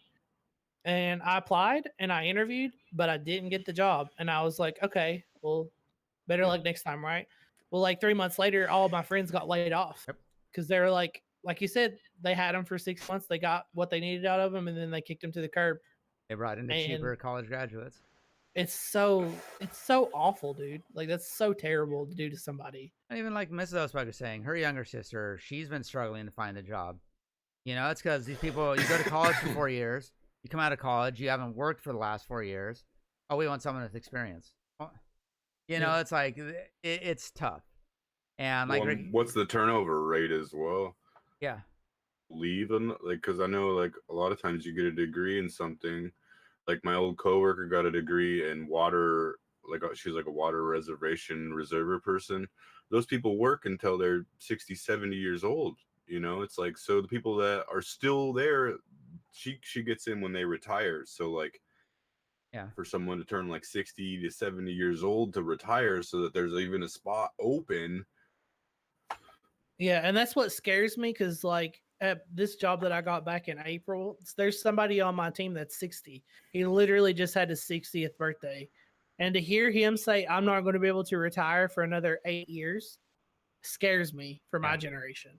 Because, Right. like, my generation, if the Gen Xers can't retire until they're 68, 70 years old, then my generation's not going to get to retire. Never. way. Yeah. There's no way. I'll be I- working until they dig my grave. Like, And a lot of it is, it's like you said, they. oh, Oh. Eagle, we're not retiring. Old Yeah. man Portnoy, do you care? Like, you don't have to answer this question, but how old are you, if you don't mind me asking? Old man. Like, I mean, I know you're old man, but like, he's gotta close be to you don't my have age. you close don't to my have to age. you don't have to answer. Very close to Like my I age. said, okay, so like that's not old. No, it's not terribly like- old. Yeah. 41. You're what? No, that's not 41, old. 42, 41, I'm 42. 42. That's no. I'll be 31 on Halloween. It's not old. You're but born on Halloween. Halloween. explains a Yeah, lot. that's a great Oh, birthday. you are gonna get it. Says the two guys wearing ghost t-shirts. What's with that? You could have let me know. I could have like Do you have a ghost t-shirt? put some duct tape and wrote ghost on it or something. Still can. And Osebug's rocking the new ghost merch on the Ultimate tour named Death. Oh. New tour. You want to stand up and model it for us? Check out this new shirt, man. That's so killer. That's sick, dude. I know. I want it. Like, I think I don't want to get the same one though, because then I'll be like, "Oh, copy Osebug." But I like this one though. This one was on the last tour. You have this one, don't Yeah, you? that's the one I got on the last tour. Dude, oh man, it was such a good show. Such a good show for sure. I got my tickets in the mail last week. We I made go 2 weeks after TwitchCon. So we drove up to Bakersfield because it was the only California show they're playing. And at first we weren't gonna do it, blah blah blah. The drive up there took us 5.5 hours. oh Jesus. No, thank you. Yeah, the drive back took about 3 hours. A little over 3 hours. So worth it. Mrs. Osberg went with us. And she's a full on ghost fan now. She texted me this morning, "I want to go see that Ghost band again." That ghost band? I was like, we all want to go see Ghost again. She said she was I think actually. this will be my 5th time seeing them. I want to say. Nice. Next time we need to It get actually VIPs in overtook my a. Rush counter. I saw Rush 5 times. So this will either be time number 5 or time number 6. I think it's time number 5. Yeah, but a show like that, you're not really alone. No. No, it's all Ghost fans. It was a really cool show all around. I feel like I was late to the Ghost bandwagon because like I didn't start listening to him until Meliora came out. GHUST. Oh, what That's happened, Ghost. Wolfmother? Uh-oh. Are you safe? Stuff just went down. Oh. Now we're all curious. Yeah, now we're all Whole stream stopped. I'm safe. Okay. Ooh, good times. Oh, Guy and Yeah. a girl arguing. Oh. don't get in the That's middle always of that. fun. Yeah, some asshole last night's car alarm kept going off at like midnight. And I'm like, dude, and of course me being the old man that I am, I actually went outside. I was like, what the fuck are you guys doing? Oh, I was gonna go to the store and my car kept alarming, and I'm just like, is it your car? Because I'm like, you've woke up the whole complex. And like I was the only one that was stepped outside. Everybody like in the whole complex was out in the parking lot. And I was just like, shut the fuck up. Like people are trying to watch The Dark Crystal before they go to bed. Are you watching the new one on Netflix? Yeah, it's so good, dude. I Is have it one good? episode left. I'm gonna watch it before I go to bed. Did you Nice. watch the movie, the original movie that I've came seen out? the original movie. Yeah, I haven't watched the. I want to say the original movie was kind of ahead of its time. Like it didn't really belong anywhere when it came out, and it was a little weird, No. and people didn't I get love it. the original, dude. It was awesome. I loved it, but yeah, I loved it. And then like when I found out that they were doing a series, I was all right. Let's do it, dude. If you like the original film, you'll love this. It's so good. The lore, Those things creep me out. it felt like it felt like watching Lord of the Rings, because like Sigourney Weaver comes in and she's like, since the dawn of time, and like does this whole preamble Yeah. and just sets the tone right, What does he got there? I can't see it. It's just a blank piece of paper. Or does it say ghost on it? There's the ghost shirt. There we go. I Oh, Yeah, as damn. far as bands I've seen the most, only I got got- to see Rush once. That's sad. I'm gonna have to say probably just because their local band is Blink 182. I saw them play Yeah. so many times because they're always playing. Do you like them now with Matt Skiba, or are you like Yeah, diehard old school? I really like their new album. I think they did a good job with it. Good music's good music. I don't like Matt Skiba. Like I don't like his voice. Like I'm just like old school Tom I'm fan. I'm muting your mic while you're speaking this blasphemy. Okay. So you don't like Oh, you don't like burn. Alkaline Trio? No. You don't like Dave Matthews Band, so don't even get me started. No, but they're terrible. They're not terrible. They are some amazing musicians. Like, please, just like from a musician standpoint, admit they're good players. They're good. That's all I want. They're I've good seen musicians Primus, playing like, bad 6 music. times. You've seen Primus? Yes. Dude, like I would love to see Les Claypool tear I've some seen bass him. up. Well, I've seen Primus 4 times, and then I've seen Les Claypool by himself twice. I saw Primus play once. Did That's they cool. open for someone? One time Yeah. I went to their 3D. They had a 3D concert, and I took mushrooms. All right, earmuffs. Earmuffs. You're still recovering. That was a show I'll never forget. Dude, I used to work with this old man at Lowe's, and he had done every drug under the sun. And we were all sitting in the break room one day. We were like, Jeff, tell us your most drugged out concert you ever went to. He's like, all right, man. He really did legit talk like Tommy Chong. He was like, all right, man. So this is the best experience I ever had. We dropped a bunch of LSD and ate a bunch of mushrooms and saw Pink Floyd on the Animals tour back in like 76. And what was cool about that tour, man, was that the whole fucking stadium was set up in quadraphonic sound. It was coming all around. And like we were all dying laughing hysterically like at this guy. But like he'll never forget that. Oh, no. Like ever. Uh, Like he was Pink Floyd at that show. Pink Floyd was a good live show. Hey, for sure. He used to tell stories all the time, and he told us a really. I know I'm not gonna do another impression, but he told a really good story about seeing Led Zeppelin in 1974. He said he'll never forget that one. He said even in 1974, like Led Zeppelin had a sound that you would never get anywhere else. One band, except for all the blues musicians they stole it from. And Why you gotta knock me down, man? Who would you choose if you got to see one band that's not with us anymore? Beatles. Pink Floyd. Pink Floyd. Fast, you Easily. guys. Beatles for sure. Mine would be Pantera. Ooh, yeah. I saw them play, so You've seen yes, that everyone. was a good choice. They were Beethoven. such a good live show. Pantera. You're not gonna like this next statement coming out of my mouth, but I don't like the Beatles. Yep, I know it's coming. Did you guys hear something? Unsubbed. Did you hear something? Cricket. We need a cricket sound effect. I don't have it, dude. I need to get it. Cricket. I have everything else. I have this one. Eaglebone? Eaglebone, are you there? Hello? Eagle. Hello. I couldn't get into it, man. Like I didn't like the 60s pop stuff. I just don't. So hate me all you want.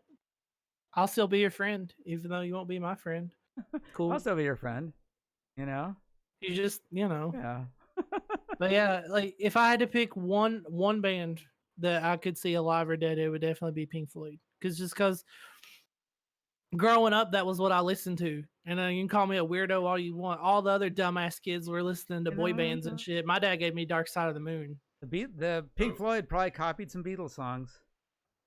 Jimi Hendrix. Jimi Weird, Hendrix would pretty be good good. Yeah, for sure. Look at the weird everybody called dying me a at weirdo. 27. Barney Shit, Kessel would be all rad. Those famous musicians die at 27. Yeah. Oh yeah, I'd definitely go That's see like crazy. Nirvana. No, I love the Nirvana. new Ghost stuff. Nirvana would be a good Yeah, one. Screechy said Yeah. Nirvana. I saw them play once. To see them play actually when the grunge movement was taking off would be really cool. I saw them. The other one would be on camera. Show yourself. And she hides. She's like, no, I don't wanna. Yeah, Nirvana is a good one. I would like to see Alice in Chains. I never got to see Alice in Chains. That'd be good. With Alice in Lane. Chains. Yeah, I never got to see him. Yes. Yeah, Nirvana. When was a did good live show. when did Lane pass away? Was it 98? 98 somewhere. in there. 97? They weren't really doing. He was working with River or Mad River, Green River, right? Lane just had a voice, man. Like there was just nobody else sounded like Lane, and that's. I mean, I know their newer stuff's good. Like I've listened to it, but really it's not Lane. As good a singer as he was, I really think the heart and soul of that band was Jerry Cantrell, because their new stuff sounds so Alice in Chains. Can we list bands that had a member change? Well, Blink-182. I mean, the Beatles. The Beatles. Yeah. Cliff. Oh yeah, I'd like that. Genesis. Cliff or Genesis. what's his The face? Dave Matthews Band. Oh no, wait. Captain Geach and the Shrimp Shack Shooters. Yeah, Captain Geach and the Shrimp Shack Shooters. Yeah. I feel like Animal's the only one that like made me play the stuff with from that movie. Went with Mrs. Osberg about 7-8 years ago. Saw Journey. It was Journey, Foreigner, and Night Ranger. I remember that, Bill. I wanted to go to that show. I bet it was awesome. Night Ranger stole that show. They were. That's what I heard, man. So good. Yeah, Yeah, I was ready to leave after them, but we stayed for those. Yeah. You know. What other? Okay. What's one of? Oh yeah. Let's continue Herdsman, this. Yeah. Let's get Jimmy and the Herdsman. I would love to see Wes Montgomery play. Yeah. That guy was a force. You know, I know it's not a band, but The Man. yeah. Van Halen. The original Van Halen. Cool.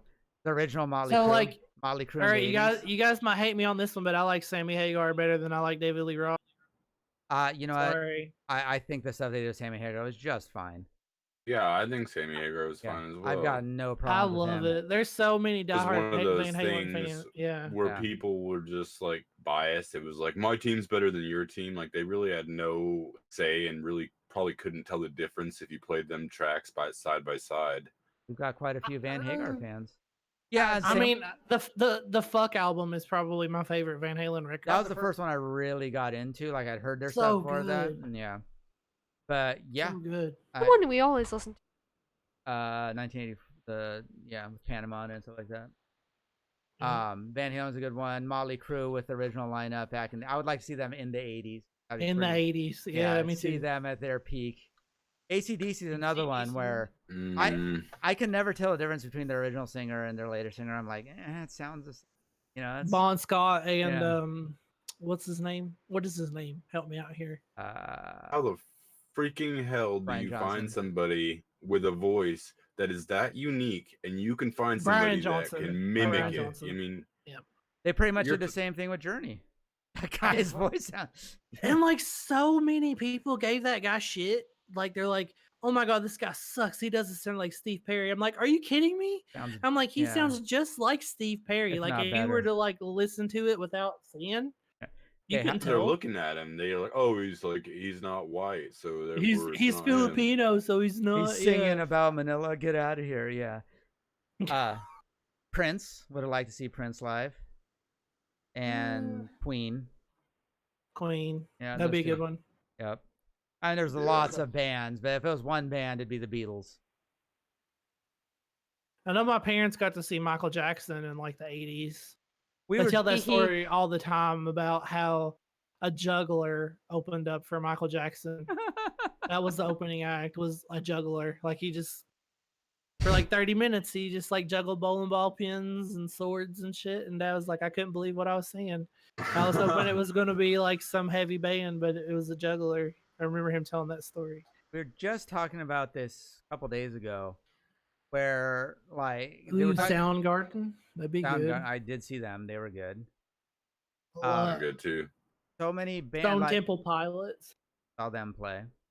Okay, so quick story there. When I worked in a newspaper, one of my coworkers, her son had some issues with heroin, and he was in rehab. And part of his rehab, he got to go have lunch with Scott Weiland. This is when Scott Weiland. Yeah, he was in rehab at that point also. So it's kind of like, hey, he's doing it, you can do it.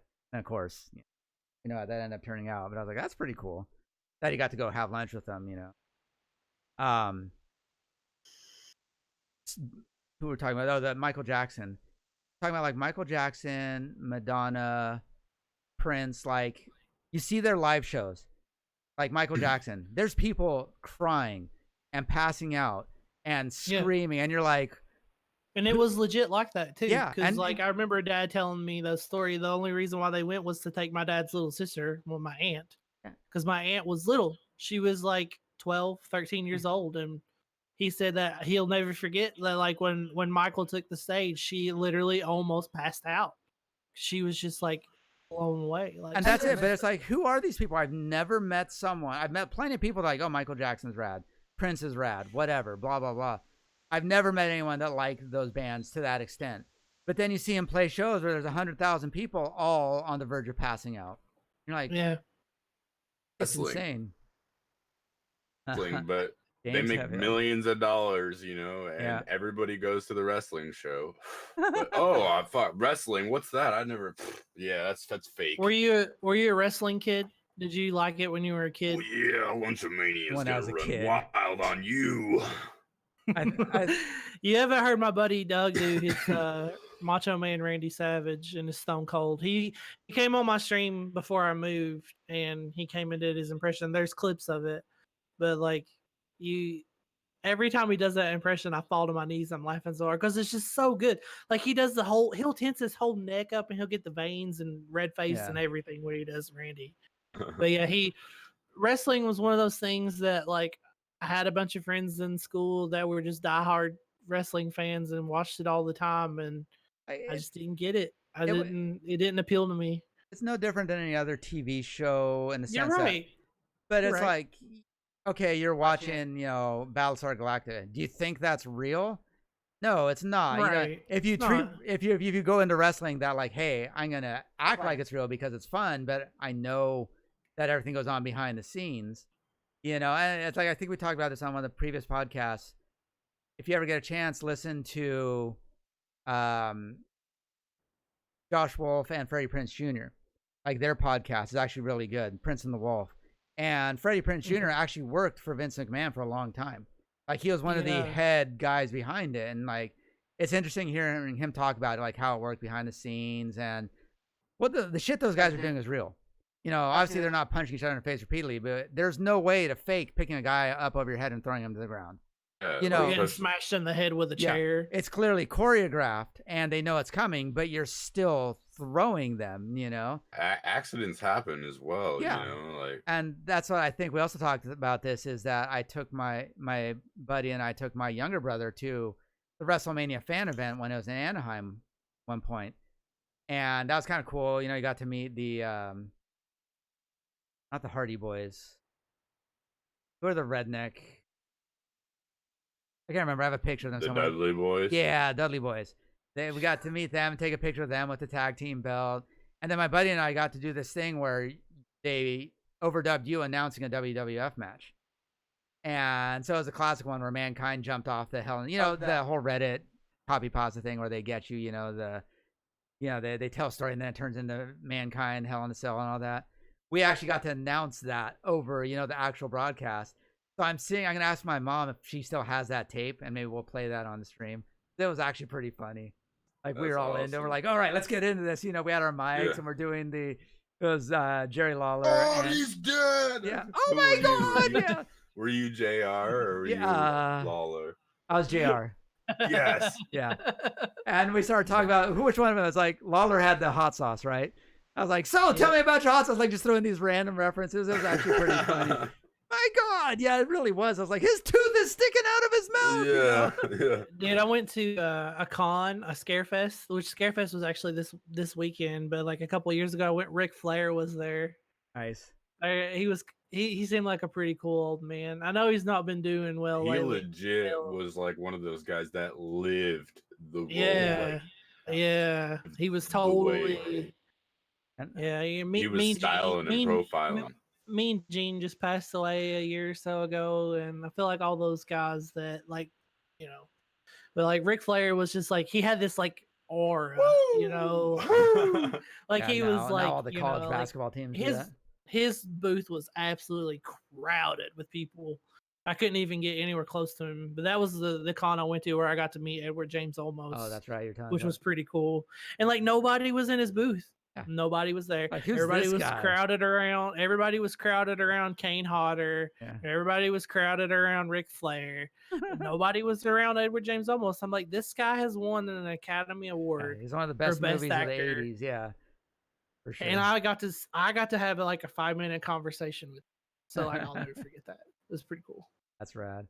Send him to hell. We only went to, that I can remember, one actual WWF event. And I remember the Dudley Boys, they actually called San Diego the redneck capital of California or something like that. And I was like, what? Get out of here, you know? Well, most of the San Diego rednecks were probably at that. So it was probably legit at that point in time. But it was a lot of fun. I mean, it's like, there's clearly some people take it too seriously. But yeah. Indies were perfect. Like, it's like, I kind of early 2000s because they went from PG-13. They were orientating 18 to 36-year-old males, kind of PG, and they were going like 8-year-old.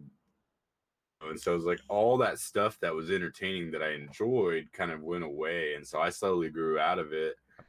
Granted, it was still much of it. I mean, even nowadays, I try to watch it, and it's like I'll watch some of like WrestleMania will come on, and I'll watch some of the matches, you know, and especially like the cool, like you see someone go through a ladder. It's like NASCAR in a car wreck. It's like, oh yeah, who wants to watch NASCAR? Dude, but then the car wreck happens, and you're like, whoa, did you see that? Yeah, you don't even know. Going to a hockey game. These Kentucky guys, they love them some NASCAR, and I'm not trying to sound like stereotypical. Not trying. But like, holy shit. And I didn't know what it was like until I actually went to a race. Okay, so dude, it's pretty rad. At my old job, of course I got to go VIP, so I never really actually got to experience the beer and chicken.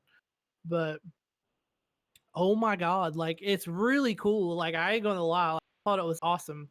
They had this like little private patio where you could go out, and they were all like, you need to take earplugs, you need to take earplugs. Oh yeah. I was like, I go to fucking concerts all the time. I don't need to take earplugs. I went, and when they 40 like cars. when the green when the green flag dropped and like 40 cars just hit the gas all at once. Oh, my ears started ringing. It was so loud because it just reverberates off the concrete, you know. I ain't gonna lie, it's really cool. Like if you get an opportunity to go to a NASCAR race, you should go just for the experience. I really enjoyed myself. There was there used to be a quarter-mile track in El Cajon, just east of here. I went to a lot of races there. It was weird because like a figure 8 track. It was really interesting. They also had they had different types of races, but it was a shorter track. It was like basically minor league NASCAR. But they would do like demolition derbies. They would do the boat trailer races, where like they'd have the cars pulling boats on a trailer and racing. It was as fast as they could go. Yeah, and they'd have all kinds of stuff. And so I was like, oh, I went to the NASCAR races. The first one I went to was actually the Phoenix International Raceway. And one of my coworkers, he went every year, but he couldn't go. So I gave my brother and me the passes. And we went. We had the pit passes, so we got to go check out the pits. We got to watch the trucks race. Same. And the same thing when like you have all those cars turn on their engines. Oh my God.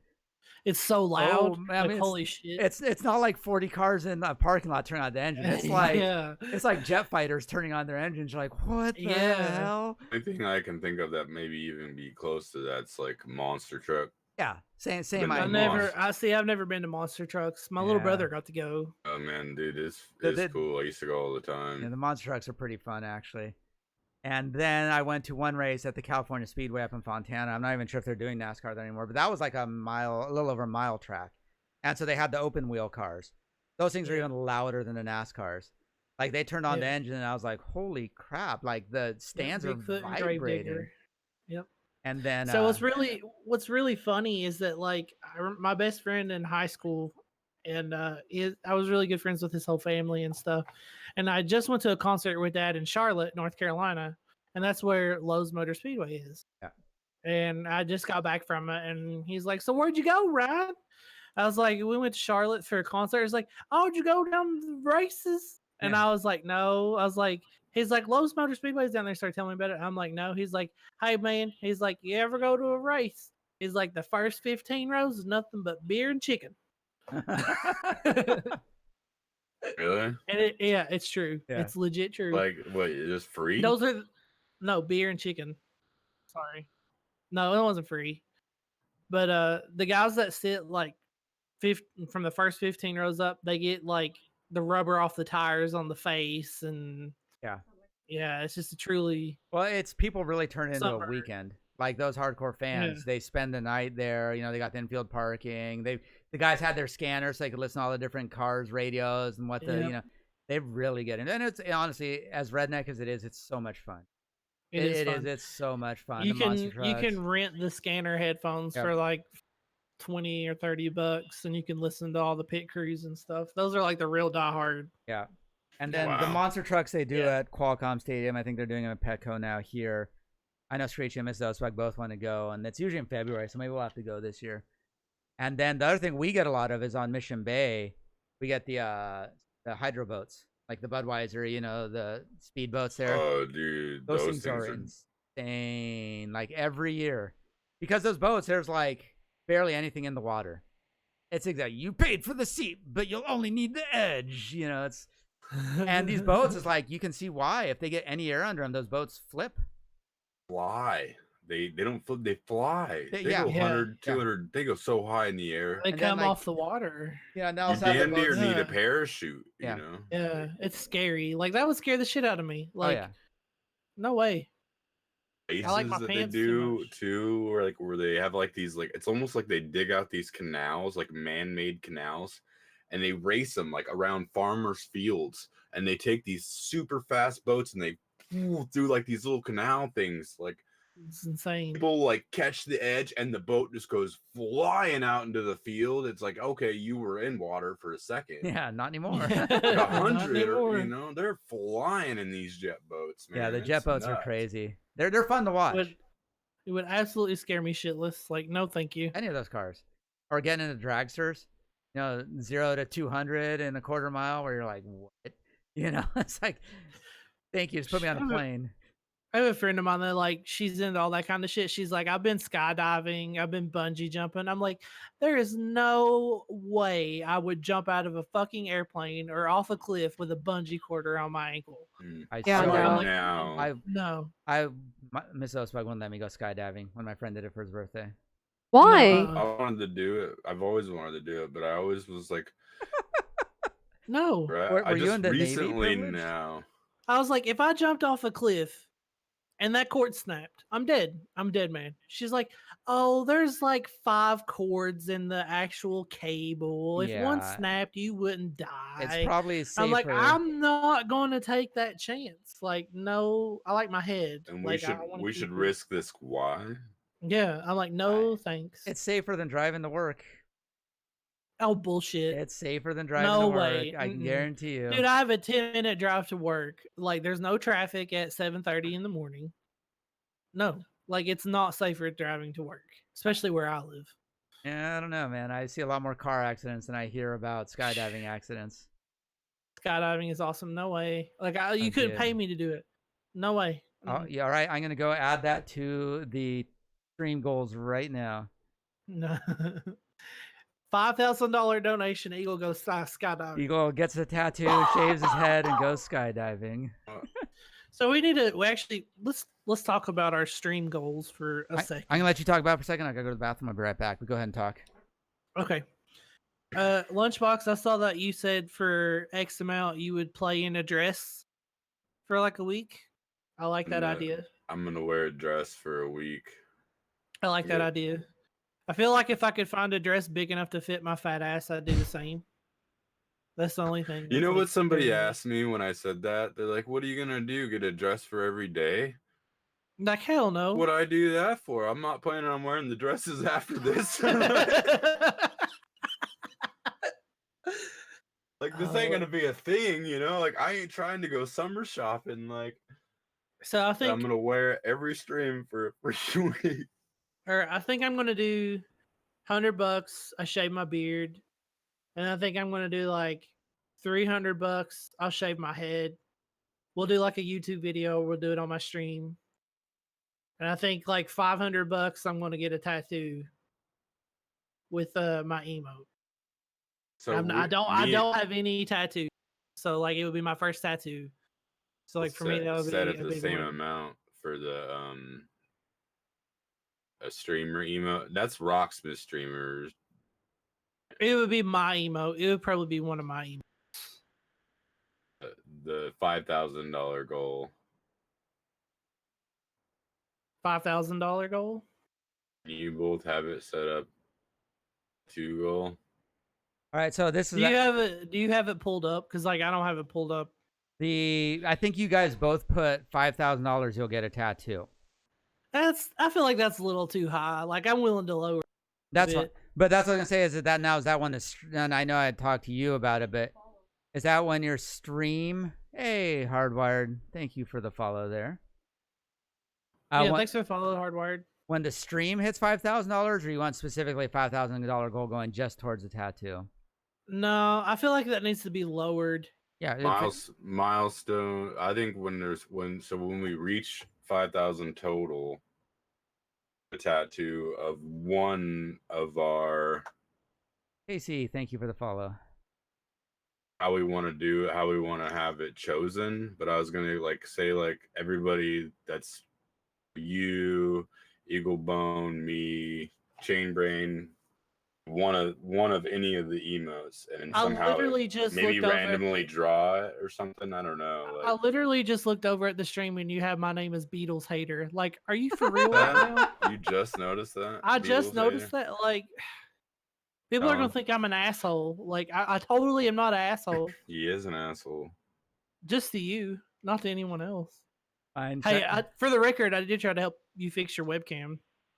I didn't say, you dumbass, what the hell's wrong with you? I can't fix your phone fucking webcam. No, I didn't do that. I actually legit tried to IT your webcam.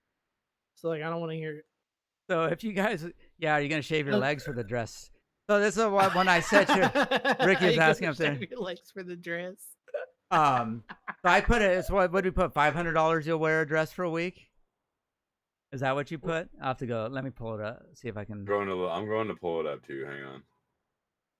Because for me, I put the goal. If we hit $1,000, I'm gonna get one of every one of the streamers' tattoos or emotes tattooed on me.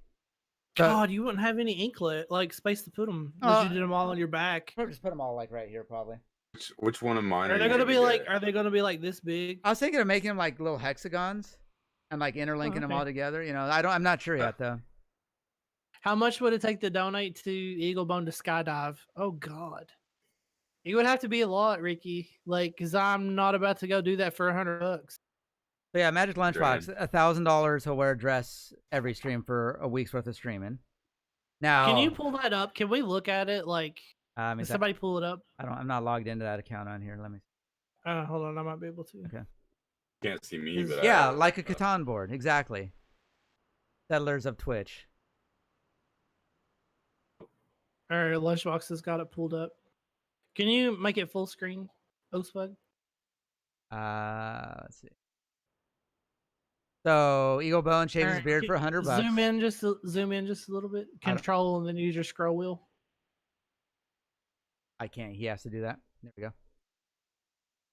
All right, so shave off beard for $100. Dirt tattoos for use 500. But then if we hit 1,000, I'm getting all of them. So we need to add that in there. Lunchbox has to wear a dress every stream for a week for 1,000. For me, it's 5,000. I feel like we need to lower. You guys can lower that if you want.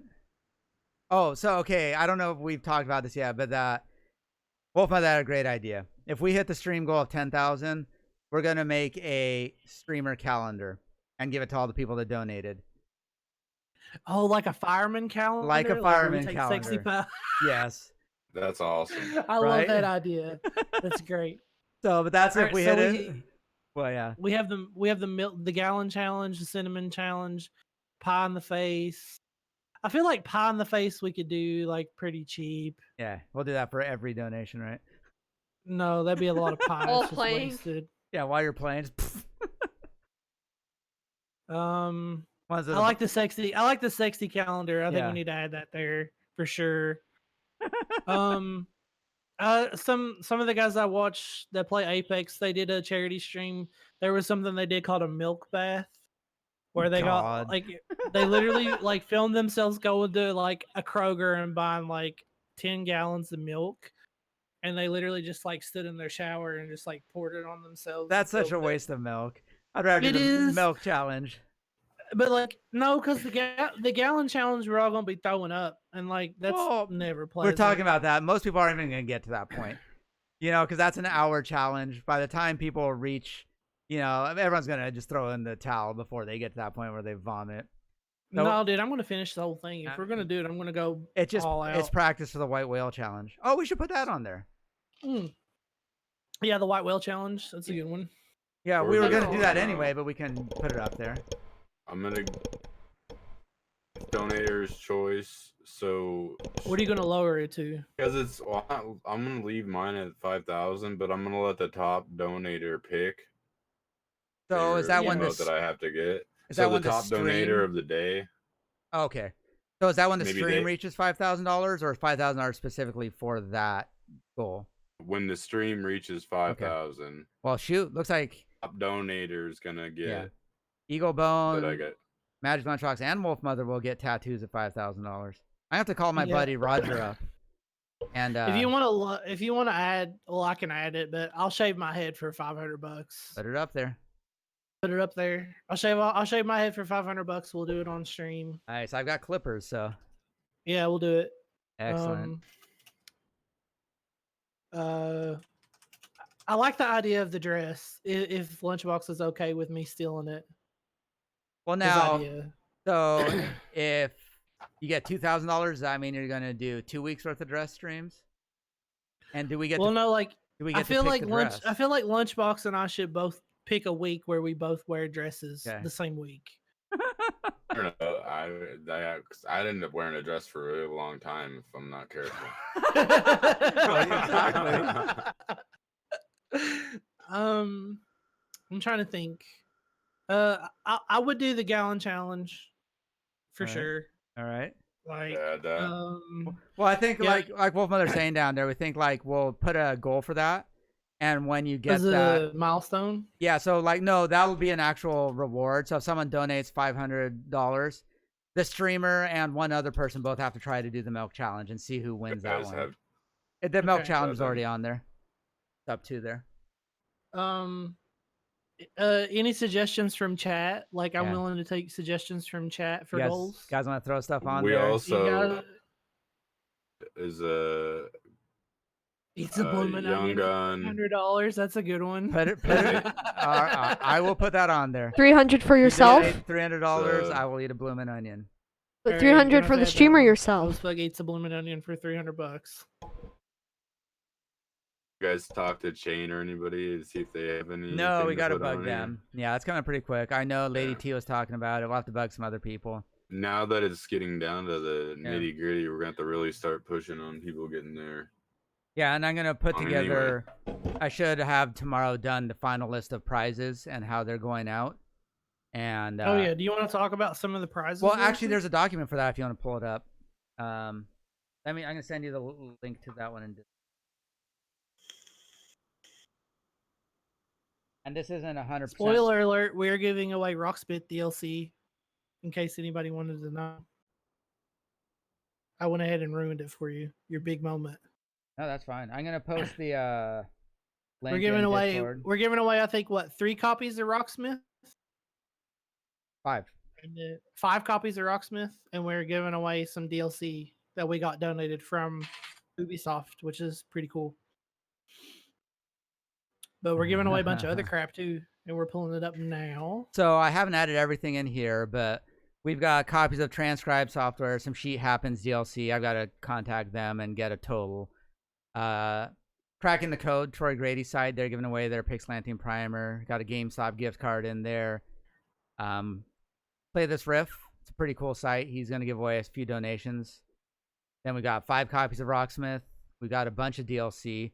Let me tell you what DLC we have. I haven't posted that yet. Oh, you actually have. Yeah. You have the list. He gave me a list. So it's gonna be like the warm-up packs. We have 3 copies of each of these: the Boxsmith pack, the Santana song pack, Rage Against the Machine 1 and Rage Against the Machine 2, both those packs, Blink 182 song pack 1, Power Ballad song pack, which includes Every Rose Has Its Thorn, Love Song, More Than Words, Amanda, Don't Know What You Got Till It's Gone. We have the Shania Twain pack. We have I want that one. You know what? Death Clock. We have their second pack. Katie Tunstall, Interpol. We have the Ghost pack. And then we have the second Trivium pack. We got 3 copies of each of those. And then we have the 5 copies of Rocksmith. The grand prize will include a real tone cable.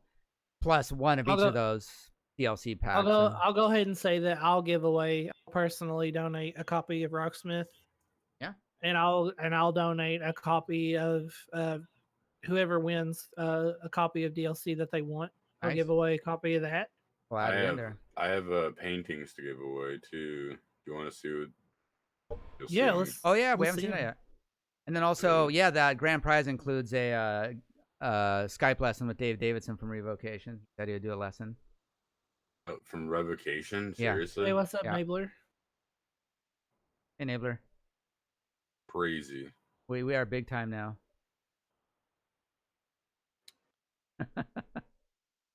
Hey, if you give me $5, I'll go clean the gutter. Yeah. Hey, can somebody ban that guy? We do have a spam bot mods in chat. Oh.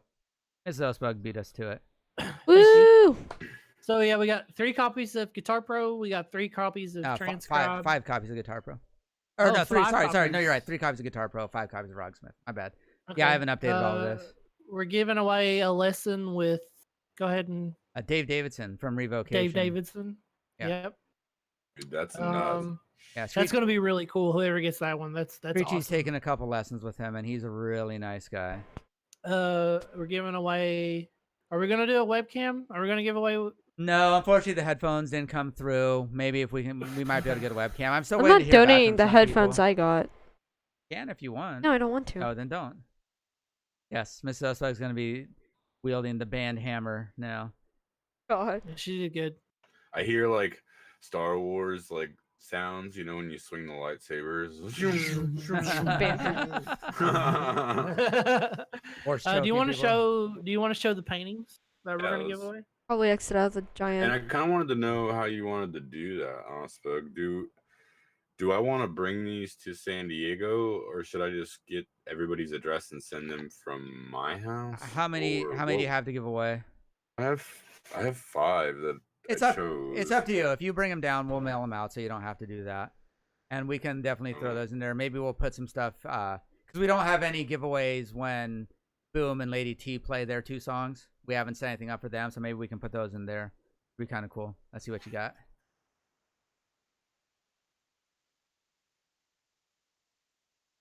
That's Nice. cool. Now, Did who you- painted these? Did you paint them? Yeah, I did. there's MLB down the corner Wow. there. Nice. Awesome, dude. That's beautiful. So we got that one. And we got this one. Oh, that's so cool, dude. That one's awesome. That's really cool. I like that one. Hashtag giveaway well. mountain.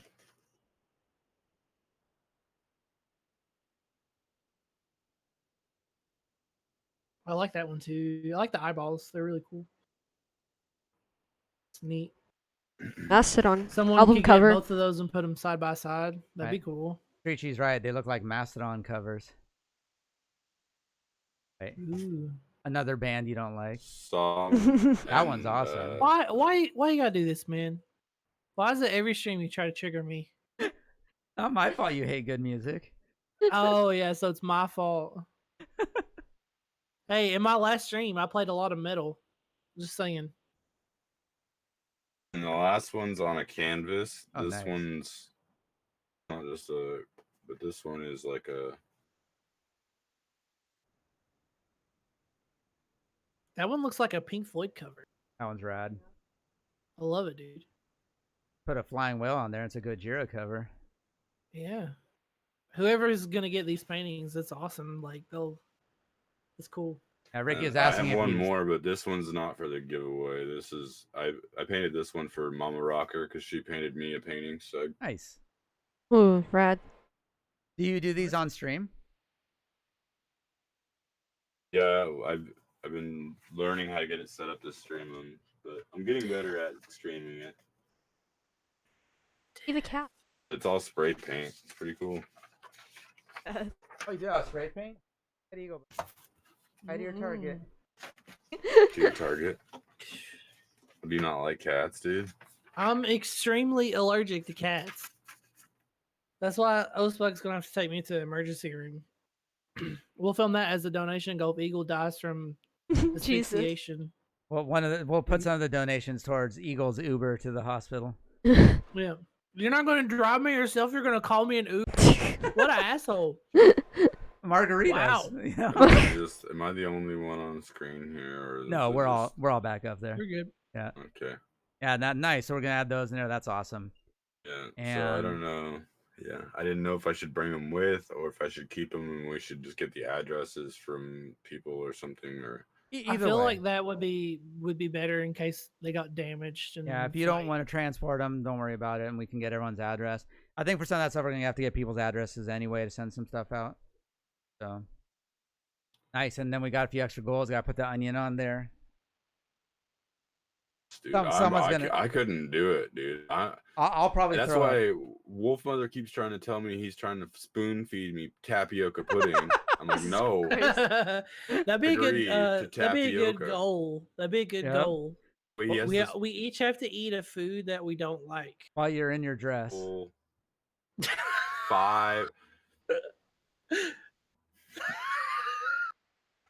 5 because I like it. I lost like the it. marble race or something. I don't know what happened. but- Man. I'm a fat guy, so like I like a lot of food. So like for me, that would be like a tough one. Like I would really have to think of something I really hate. Do you like It seafood? would have to be some kind of like, it'd have to be some kind of like fruit because I don't like Oh. a lot of fruit. You like seafood? Yes. What were you gonna say? I say I have access to seafood, so we can feed you seafood. I mean, I'll eat seafood. That's why. That's no fun. I don't want you. Yeah, it's like fat guys like a lot of food, so know- like you- it's you know hard we- to find. We do have bloodworms and ghost shrimp. Ooh, like that could be something with like $500. Eat a ghost Eagle shrimp. has to eat like crickets or some shit, like something nasty, like mealworms. Could you do that? I couldn't. I don't know if I could. Yeah, I do it. Like worms, I do it. Like I go to like get like fishing worms. I eat them. Fried worms. Yeah. Not even fried worms. I just Raw eat worms. them like Live worms. fishing bait. Yeah, Live we worms. have yeah, we I have do. bloodworms at work. They might latch onto your Bloodworm. tongue or something. Those are like leeches, right? Like No, I don't they think look so. like earthworms, but they got the little sucker mouths. fried cockroaches. Yeah, I don't know, but then you have to go through the whole process of actually like frying the cockroaches. So I'm like, no.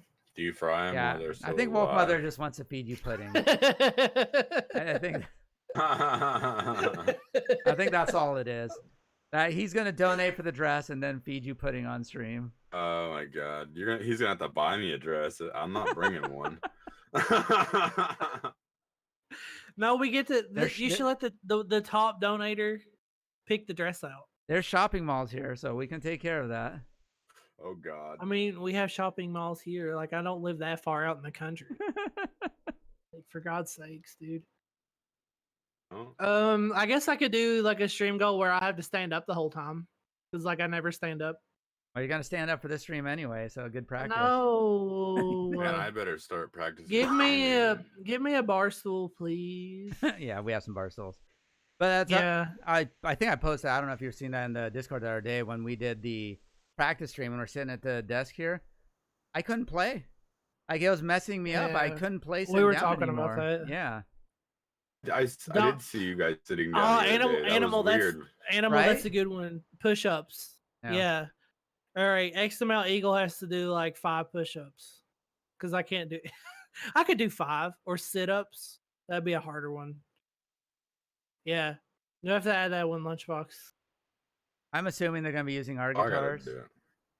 If someone really wants to bring their guitar. No, I mean like you could add it. I'll add it. I'm just saying you had it pulled up. I don't know if you still had it pulled up or not. we have a Yeah, handful no, of guitars. it would here. cost a lot of money to bring guitars to your Yeah. house. Dude, I am not flying one of my Les Pauls to California. No, thank you. Sorry. I'm gonna borrow one of yours. It'd probably break anyway. Yeah, snap the Oh. headstock. Oh, God.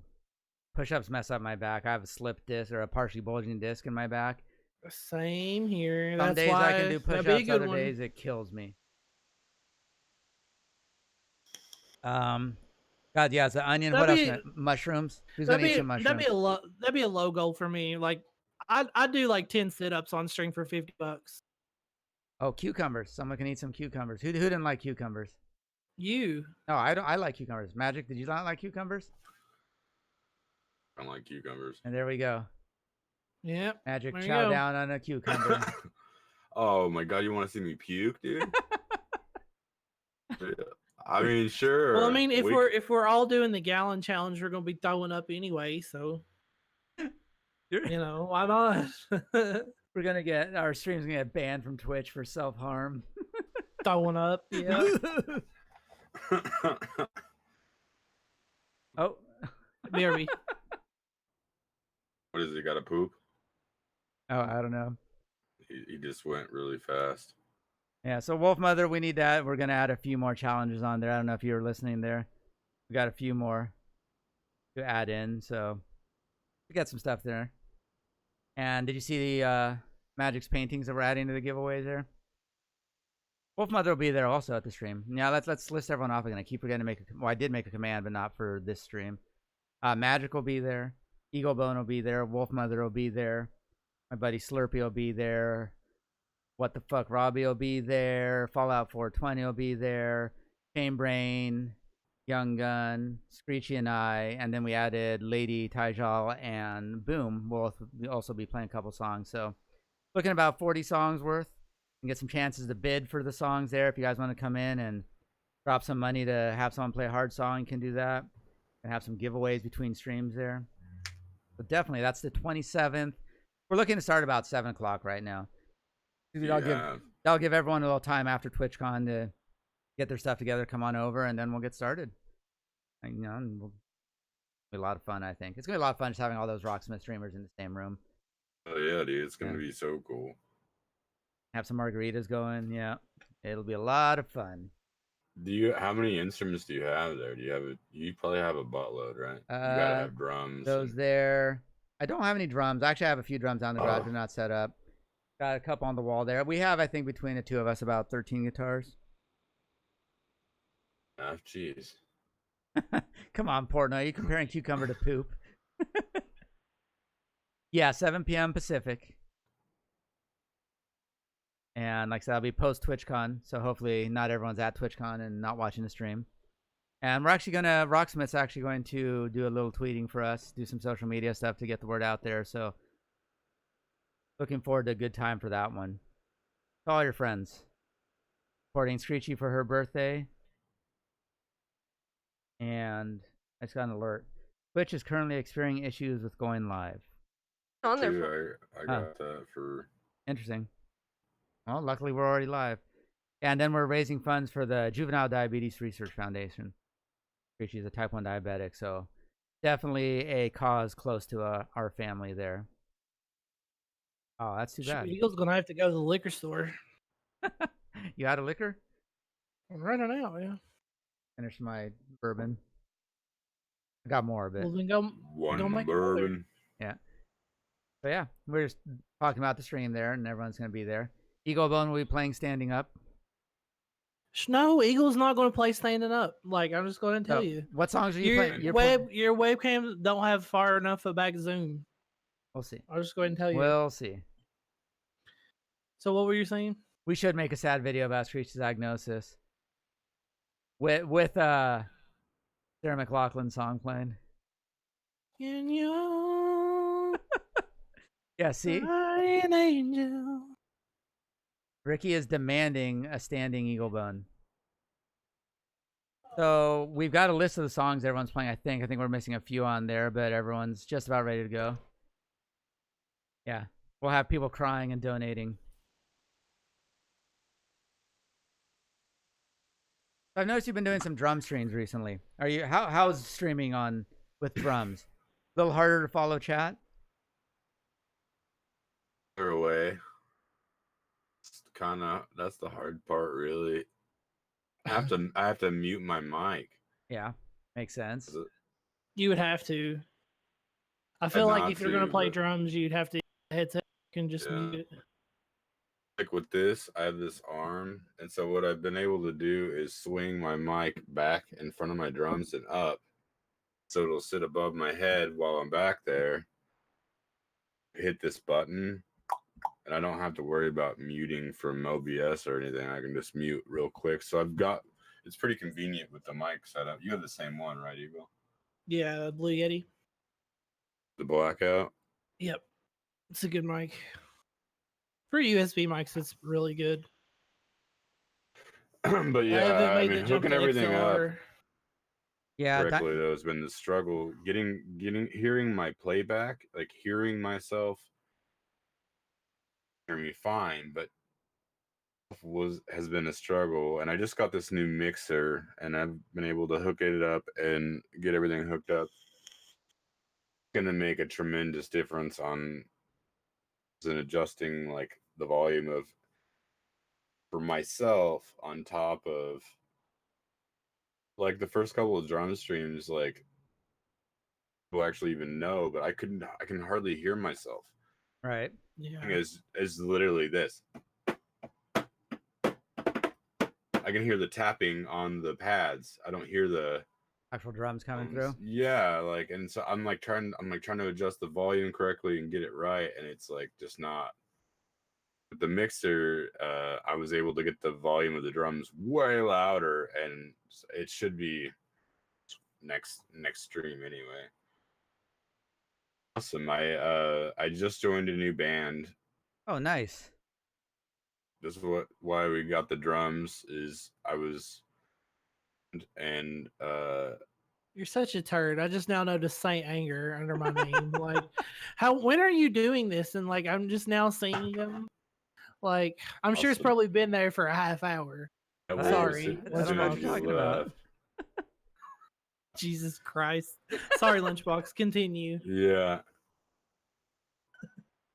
And I joined a band. We got these drums here to practice on, basically, because I was playing and I had to learn about practicing. No. You just wait. You just wait until I get there. This podcast. Eagles bring in the pain. Well, I guess I can't bring in the pain. Your ass has got to pick me up from the airport. Right.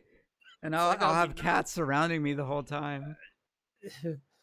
What is it? What kind of... Never mind. Go ahead, Magic Lunchbox. I apologize So for I'm Eagle Bone. sorry. I'm sorry. He does this every time we podcast, and I'm just I like, apologize. I don't know what Eagle Bone's asshole. problem is. How do you system? So now you're playing drums for the band? Yeah, Sorry. so We didn't I mean to got totally these derail you. basically practice because I was trying to learn the songs, and all my other drums were in storage. I haven't played. Tried out for this band just by I had to like listen to the songs a week or two, just listen and then show up and hope that I could like enough at the gig, and they liked what I did, so I to play, and I was like, man, this isn't enough. Like every time I get there, I feel like I've forgotten more than I'm remembering, kind of thing. And so I've been practicing. Everything's been going way better now, and so it's like the eating thing. It's like if you were to only eat good like once in a while, it would never work. Like it's the same thing with learning. If you decide to play the guitar once or twice a month, you're never going to get anywhere because by the time you go to play it again, you've forgotten what you did. What was happening with me is like every time I got back to learn the songs again, like I had almost the parts, or I'd go to play something and I'd be like, I'm about to be like, the third verse in before I'm like, oh yeah, that's what I'm supposed to be doing over at that point, and so it's been night and day on having some to practice on. My first show coming up.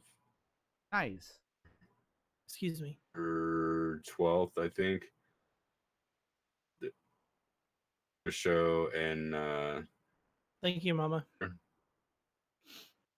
and I've been in some bands before. I honestly, every time I feel like I got a foot on things, I feel like the fucking carpet keeps getting ripped out from underneath me because I get something like I was behind. I couldn't get the drums, so I get these drums. I start getting practiced, and then they're like, okay, and now we got a show, and it's like I'm the songs yet, like, and you're like already saying this. I don't know. They're just so prepared, like, and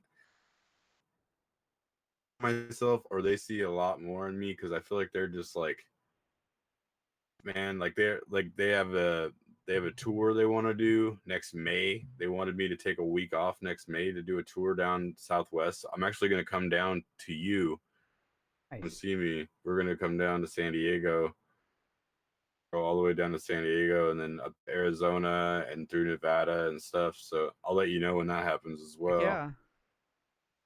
But it's just like I said, every time I feel like I'm like, okay, I'm starting slow, and it's like, man, they're gonna like, yeah, we're doing this and this, and then like, and it's not just hearsay or like saying it. Like some people like all this shit set up. Like he has his own production company and stuff, the main guitarist. So like a lot of the shows he sets up himself, put his band on the bill, a bunch of other bands, and so it's like I've just never been this Close. Nervous? because I feel like I don't know. You sound like you're a little nervous or intimidated. It's just Like, perfectly acceptable if it's like something you're on not this used track, to. and we've done stupid stuff, but like already talking about like playing shows, and I haven't even learned the songs yet. Like the confidence in me, and like if I was more prepared, more confidence as well. But it's like, I've been with this band for a little over a month, like like Right. intimidating. But at the same time, I feel like the challenge itself is gonna make me better. Like I'm already better than I was. Well, Like for sure, dude. For sure. You got a goal and something to work towards and a deadline. Yeah, Mhm. it's like so as fearful as I sound, like it's very much a good thing, I guess. yeah. That's it.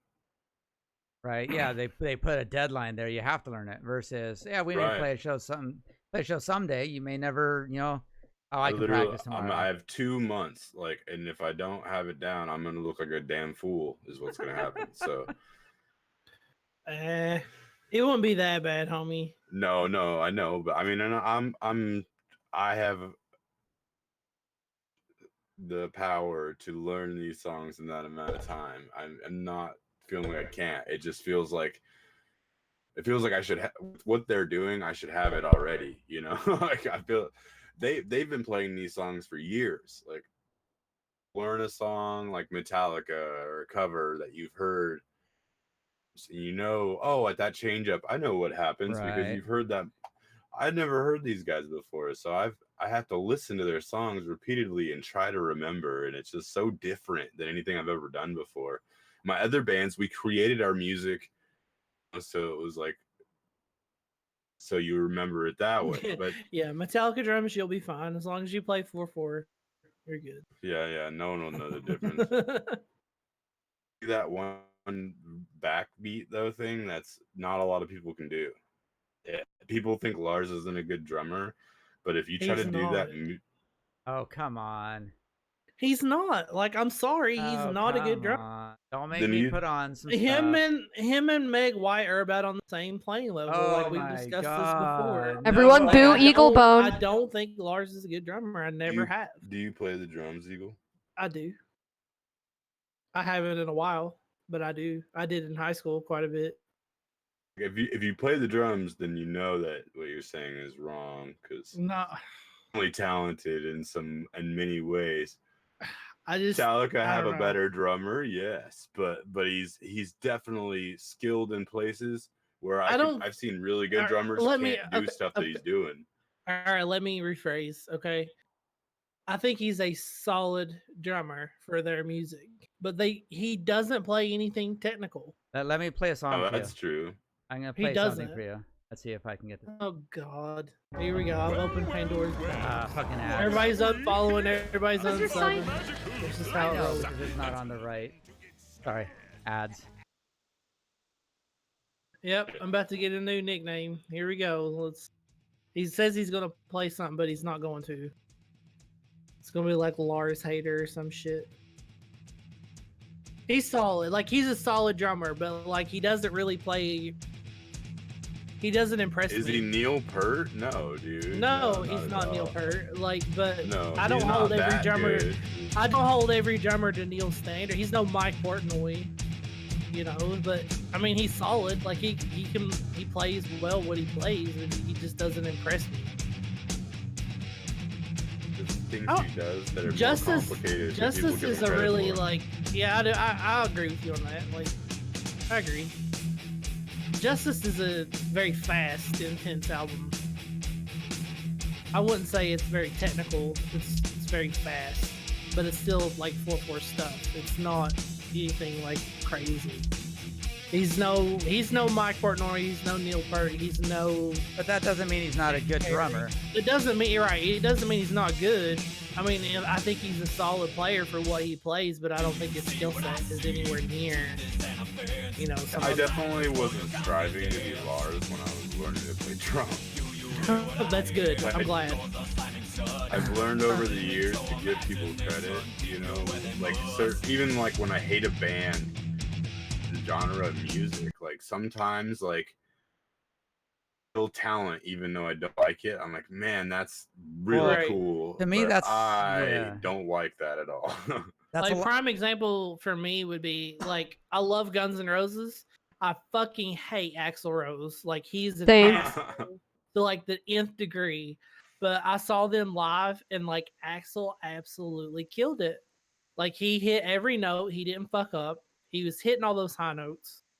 I have to give credit where credit's due. Like he killed it. As much as I hate the man and how big of an asshole he is, Well, that's a He little bit killed it. different. You know, there's lots Oh, of how is that? I mean, okay. because there's a difference between not liking a guy and not liking his music ability. I don't like his music. Like, I don't like his vocals. Like, I never have. Like, I don't like the screeching and the wailing and that kind of shit. How but, are like, we he kills friends? it. I don't know how we're friends. How are we like, friends? I don't know. No, I get, but like I said, I give credit to where credit's due. Like, he nailed it. Right? I'll agree He's with you an in a amazing sense. musician. You got to be in the right mood for Axl Rose. Sometimes But, Guns like, N' I just Roses, I love it. Other times I'm like, yeah. When I listen to Guns N' Roses, I don't listen to Axl. I listen to Slash.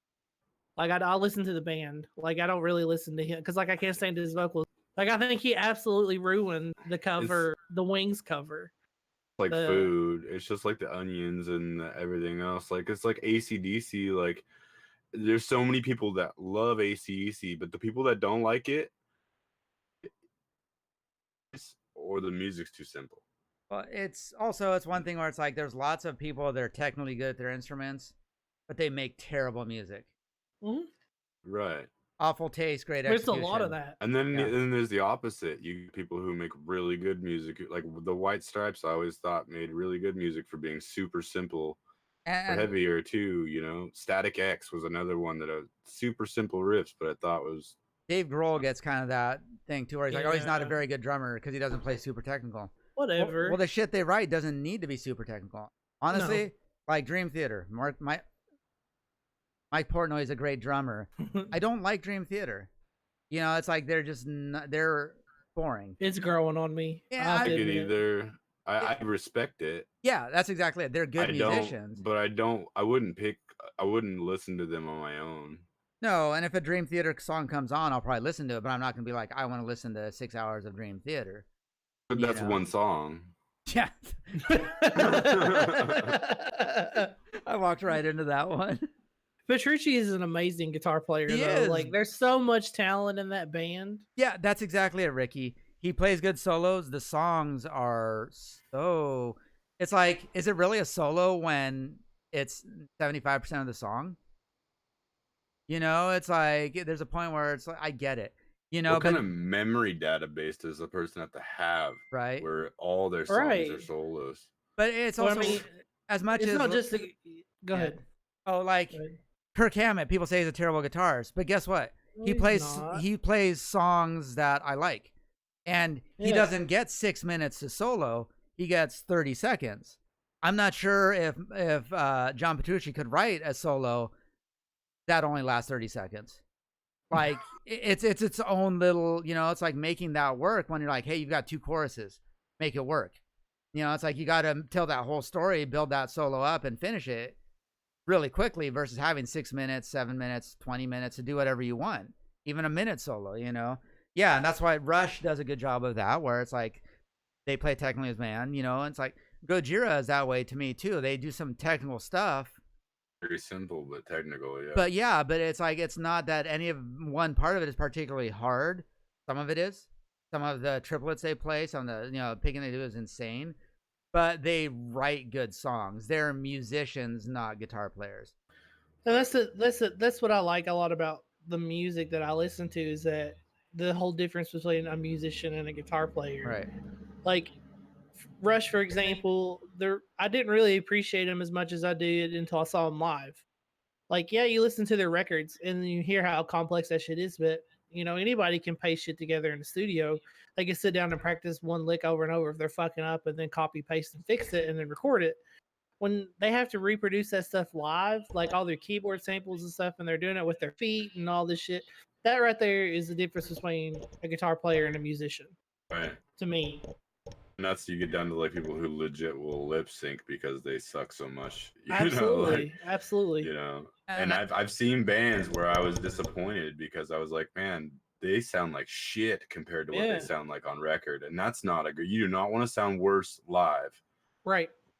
Yeah. That's how you Marilyn Manson. Yeah. And I've heard he terrible. sucks live. That's the beauty of rock and roll, is it's not supposed to be perfect. You know, it's like, it's raw, it's messy. You know, like Brian Setzer, one of my favorite guitar players, he's messy. But it doesn't matter because it fits the song. He still plays amazing stuff, you know. It might be a flub here and there, you know, not be super precise and clean. His sweeps might not be mechanical, but Nobody's perfect. yeah, but he plays good music. Yeah, you Yeah. know, like, yeah, it's exactly. It's like if it's messy, it's messy. If you go up there and the song works and you miss a couple notes, who cares? Who cares? Right. You know, that's exactly That's what it. like if I've seen several shows where the guitar player fucks up a note and like they'll make a face and they know they fucked up and they're just like, They laugh. oops. They laugh. It's like 8% of the people don't even know they missed. That's exactly it. There's a difference between writing music for other guitar players and writing music that's good music. Not that they can't overlap. They can definitely overlap. But I feel guys like Rusty Cooley and Outworld, where it's like, technically, they're amazing guitar players. Like, the shit they do is insane. But the music is sometimes really boring. We're like, yeah, okay, this is impressive as a guitar player, but as a music listener, snooze fest. Oh boy. That coming up that soon? all right, we might need the Banehammer swung again. Who's We'll see. that? What is what, Hoax not negotiable. is that another bot? I don't feel like going to prison anytime soon, so I'm not going, bro. All right, well, not just prison. I don't feel like getting shot on sight Right? anytime soon because, like, you know, if anybody ever decided to do that, they'd all get shot on sight because Two like guys- there's armed guards. You guys there all already the got time. arrested. Oh, did they really? YouTube guys got arrested, yeah. Yep. And like you've seen these videos where like I saw a YouTube video where a guy was taking people on a tour, like Yeah. they paid to go on a tour of where he could drive, and like he accidentally, and it looked like it was an accident. He legit like drove past the sign where it said you can't go any further, and within like minutes, Oh yeah. there was trucks of people showing up like you're under arrest. Everybody in this van's under arrest. You Honestly, drove past the sign. I think Area 51 is a diversion. There's nothing there. Area 52 is where everything is.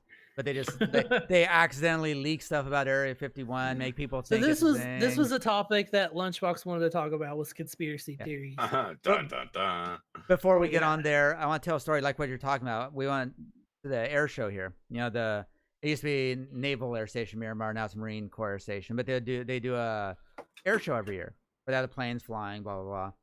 And I took my brother one year. He was probably about Screechy's age. And they had one of the stealth bombers there. It was in one of the hangars. You know, they had the stanchions around it. They had like 2 layers. And my brother goes up to one of the guys guarding. He's like, "Have you ever killed anyone?" And I was like, "Bro." And he's like, "I can't tell you that." Yeah, he's like, "Oh." It's like, "What would you do if I crossed that line?" Because he was still a kid. It's like, "Well, Oh I'd my probably God. pick you up and put you on their side." "Oh, what if I got away?" Like, well, then I'd probably take a trash can and put you in it and roll you out of here. What if I crossed the second line? I'd shoot you. And I was like, Oh my God, you, dude. you were asking for that, you know? That like reminds me of a story. Like when I was in high school, we had somebody that came to talk to the class that was a soldier Yeah. that actually went to Iraq. And one of the dumbass kids I went to school with, that was the first question he asked after he gave his speech. "Have you killed anybody?" And I'm like, "Are you fucking kidding me right now?" Yeah. And like you said, he was very professional. Yep. He had his arms behind his back the whole time. He goes, "I can neither deny or confirm." yeah. And I'm just like, why would you even ask that? Like they're not going to tell you. Like that's horrible. Like, Yeah. oh my God. And I mean, I get it. He was very young, just messing with the guy. And, you know, I'm like, dude, just enjoyed the, stealth bomber. It's pretty cool. But guarantee you, if you tried to run for that stealth fighter, and the guy said, he's like, first thing I'm going to do is tackle you and put you in a trash can. You know, and then, but then he's like, he kept pushing. He's like, I would shoot you because that's my orders. And I was like, damn, you know, 1, 2, fucking leave him alone, you know? Exactly. We can't tell you, and even if we could, we don't want to talk about it. That's Right. exactly right. Yeah. That's like talking, not even talking to someone that served in the military, but even cops. Like cops aren't going to tell you. Like cops don't want to talk about it. That's their duty. If they have to do that, they have to do that. Yeah. So like they're not going to want to talk about it. It's Right. one of those things. But so anyway, Yeah. On the conspiracy theory. conspiracy theories. You guys get started. Area I'm gonna grab 50 some water. All right, Area 51. All right. Have you guys or have you listened or watched the documentary about Bob Lazar? The guy that supposedly worked close to Area 51. Is it the He new claimed- one? Yeah, it's a fairly new one. It came out like a few months ago. But like apparently Bob worked at a facility that was close by that and he claims that he actually saw flying saucers and that his job was to like reverse engineer this like flying saucer and how it floated. A few good ones, actually. They're interesting. For me, like I don't think Bob has any right to make all that shit up. Like he seems pretty legit to me. I mean, granted, there's like the drama of like, oh my god, the cop showed up and raided Bob's house while we were filming. You know, that's whatever. But like the way Bob told those stories, I don't think he made any of it up. I believe him. What do you think? That's the weird thing, man, is like with a lot of those people is you can kind of tell when someone's about a story, sometimes you can feel emotion in somebody, like, and you could totally tell that guy was like what he was saying a lot of the times. And for me, like a lot of it is I've seen some weird shit. Like I've experienced stuff like weird, like it's stupid because immediately you talk about it and people think you're crazy, right? And then I'm not trying to like bring up religion at all. I thought it was weird that millions of people see aliens all the time, but everybody believes in God or Jesus or whatever. And I'm not bashing religion or anything, but if you see Bigfoot or you see an alien, you're a crazy person, Well, It's I've seen some weird shit out there, like I've seen some weird things happen in the sky that I can't explain. I could tell you guys some strange like when you went to stories. concert. Well, like for me, like listening to Bob tell his story about all the shit that he worked on seems legit compared to some guy that's like, oh yeah, I looked up in the sky and I saw these lights that literally zigzagged across, and there's no explanation. To me, that doesn't sound legit. Like the way Bob told the story, it sounded like he has science to back himself up and stuff. right, because totally. I mean he's a scientist And certificates and likelihood to be there, yeah. But like for example, like Dan Aykroyd was on Joe Rogan, and he was talking about all the extraterrestrial stuff that he saw when he was a kid.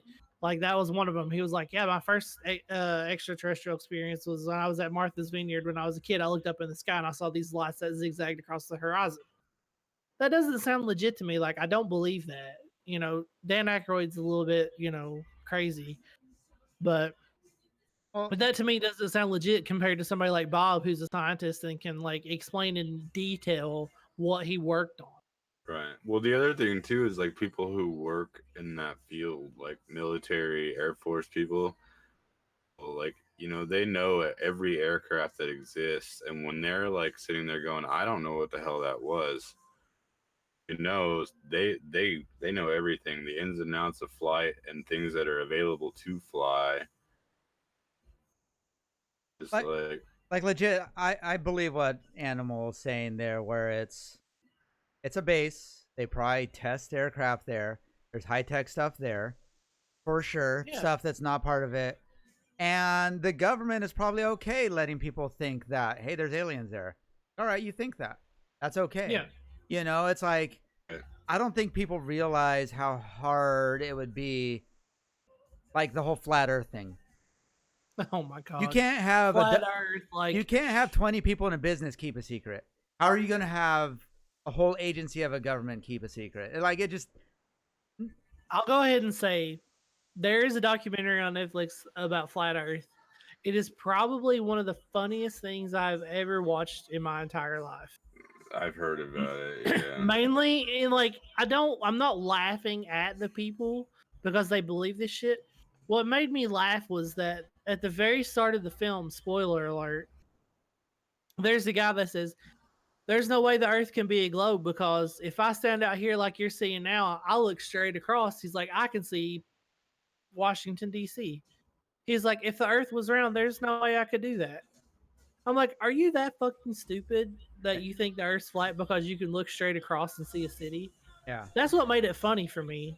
Like the fact that the people that are telling these stories, like when you actually see somebody that's filmed on camera that is so ignorant and so dumb that they say one thing can't be another, and the science, debunks it.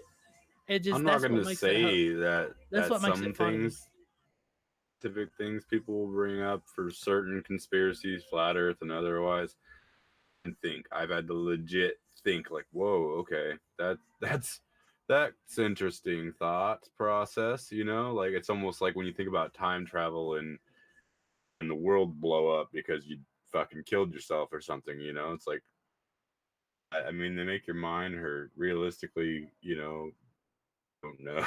Like The thing to me with the flat Earth specifically is why. That's it, Ricky. It's called Behind the Curve.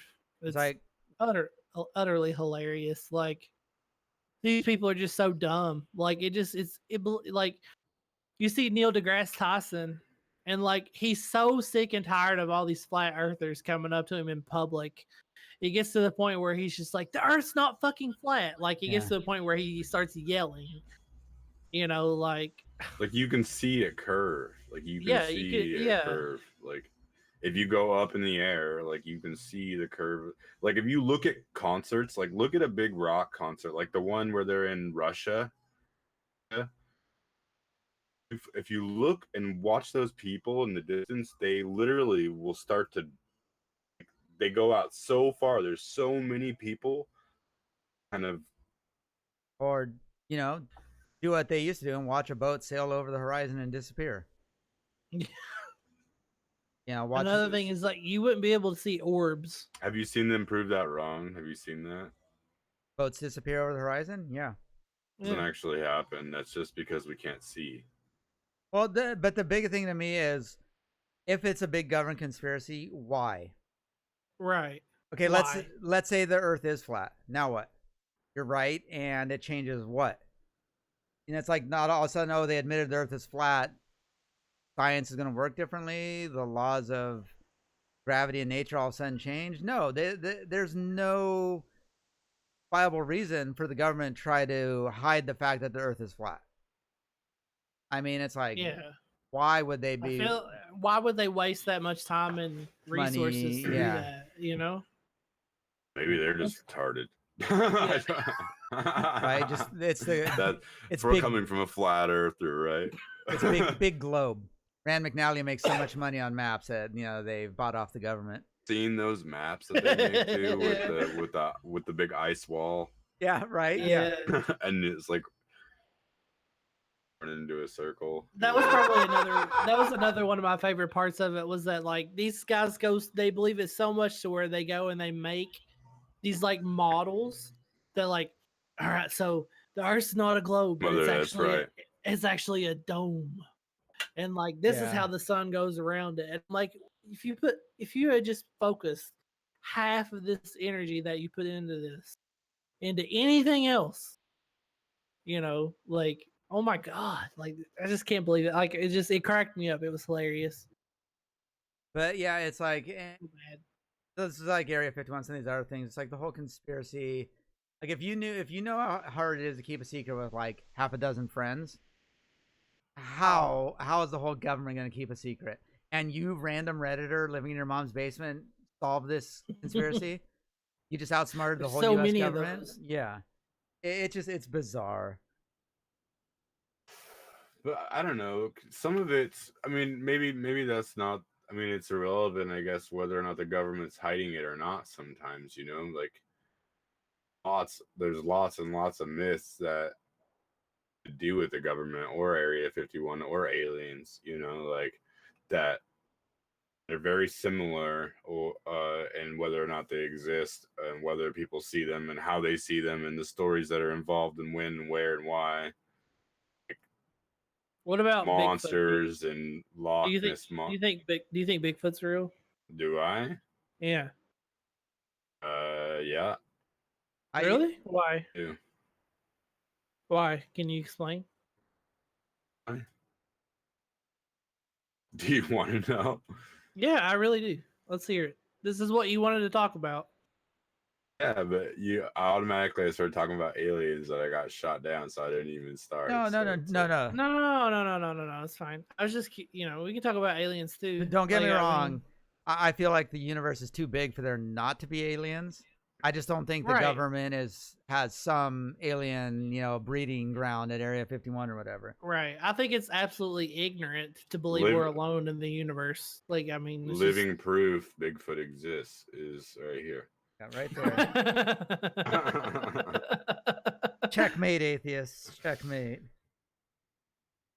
But I personally don't think Bigfoot's real because, like, all those footages you've seen. Okay, this is something that it wouldn't surprise me if there was a Sasquatch.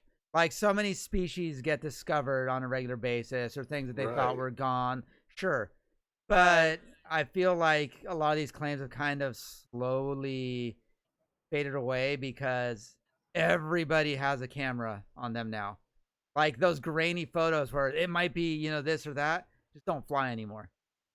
You got to. Well, yeah, like 30 years ago. But like, have you seen any recent footage of Sasquatch? That's what I'm saying. Yeah, that's why it's like the only reason I would say is like, oh, I saw a UFO. Look at this blurry picture.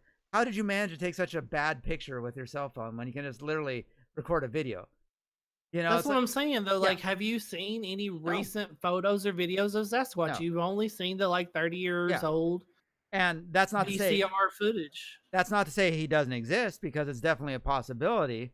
But I feel like now those old pictures, grainy pictures, won't fly.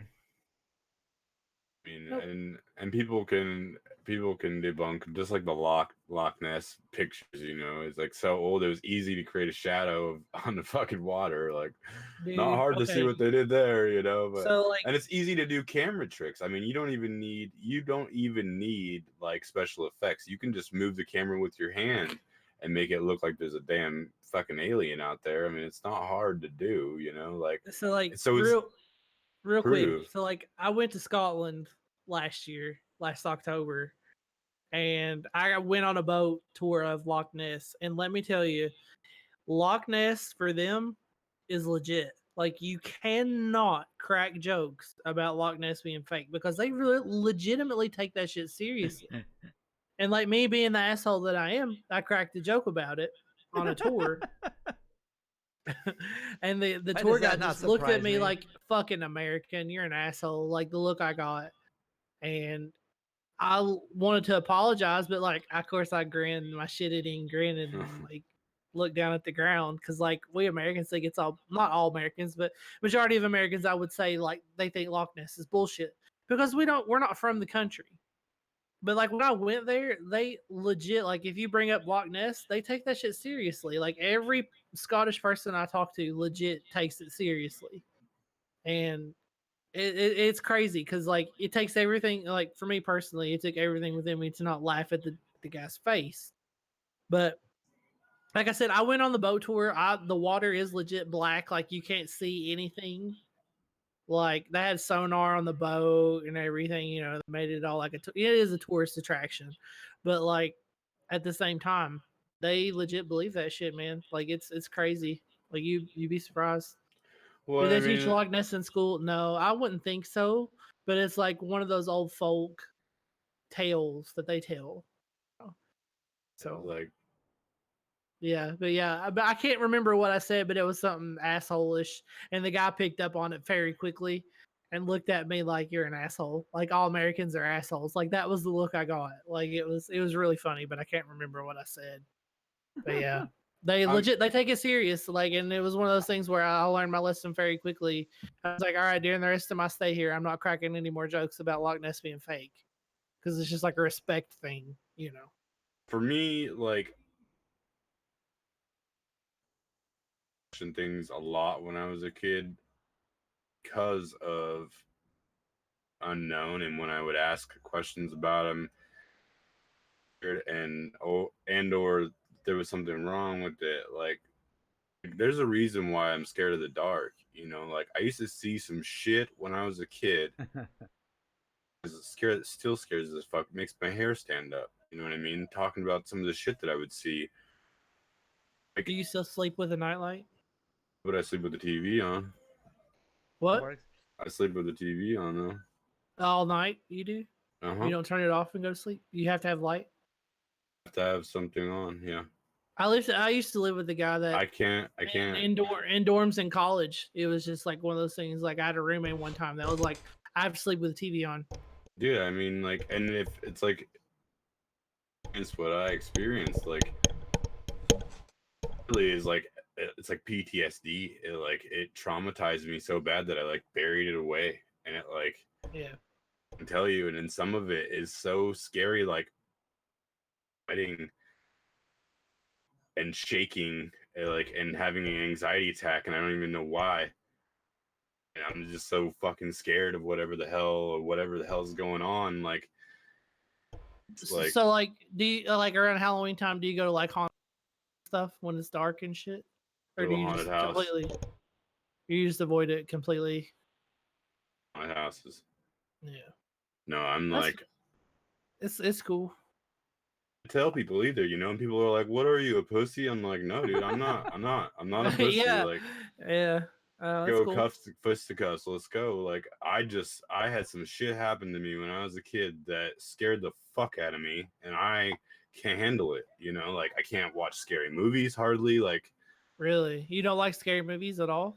oh dude, like, and it started from when I was a kid, when all these happened, you know, and like talk to people who are spiritual or like have an opinion on it. Like, they say Animal says he believes in ghosts. Do you believe in ghosts? seen them. You've seen them? Yeah. Do you want to share an experience, or you don't have to if you don't want to? I'm just curious. Multiple. Okay. I mean, you don't have to. I just like one quick story if you got one, if you want to share. Want a quick story?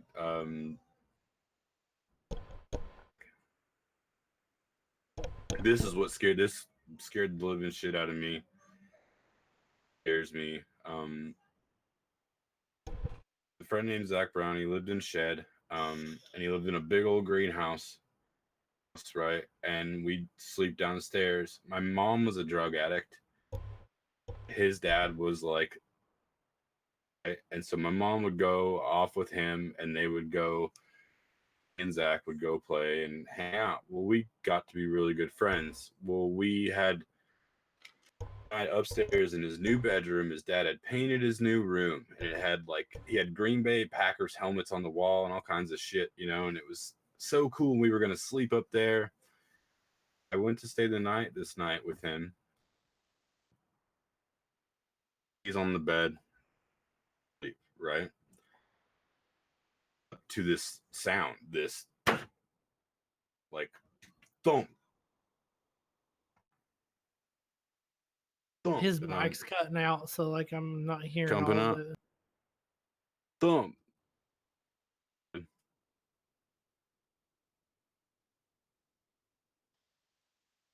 Yeah, your mic cut out, homie. Like we missed majority of that.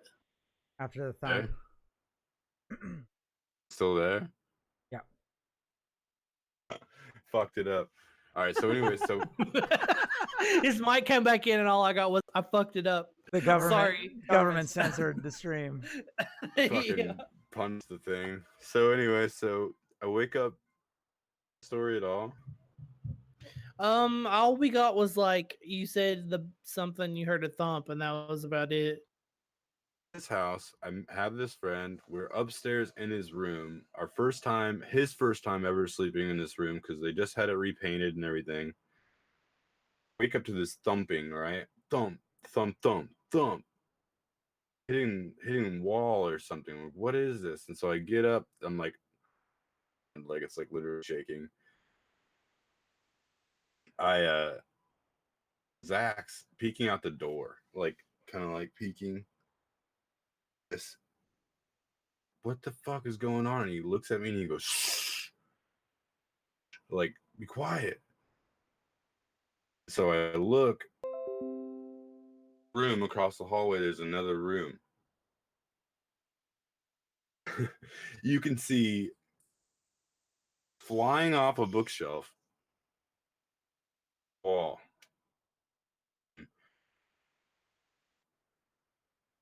bam, just like flying across the room and hitting the wall on the other side. So like you cut out a little bit. So like a book fell off, like flew off the bookshelf and hit the wall. Books like we're looking across the hallway, and books are flying off a bookshelf and hitting the wall. Damn. Like boom. Don't Bam. take my advice. Don't watch The Conjuring. Just don't. It will absolutely freak you out, dude. So each other like, what the, and we're freaking out, man. Like we are like panicking. Like I'm literally like sweating right now. So we closed the door and we just buried ourselves under the covers and like shook and like went to sleep and woke up, and he never slept in that room again. There. Really? Can't blame him for that. He slept on the couch downstairs. I didn't even like staying the night there. I stayed the night there once or twice after that.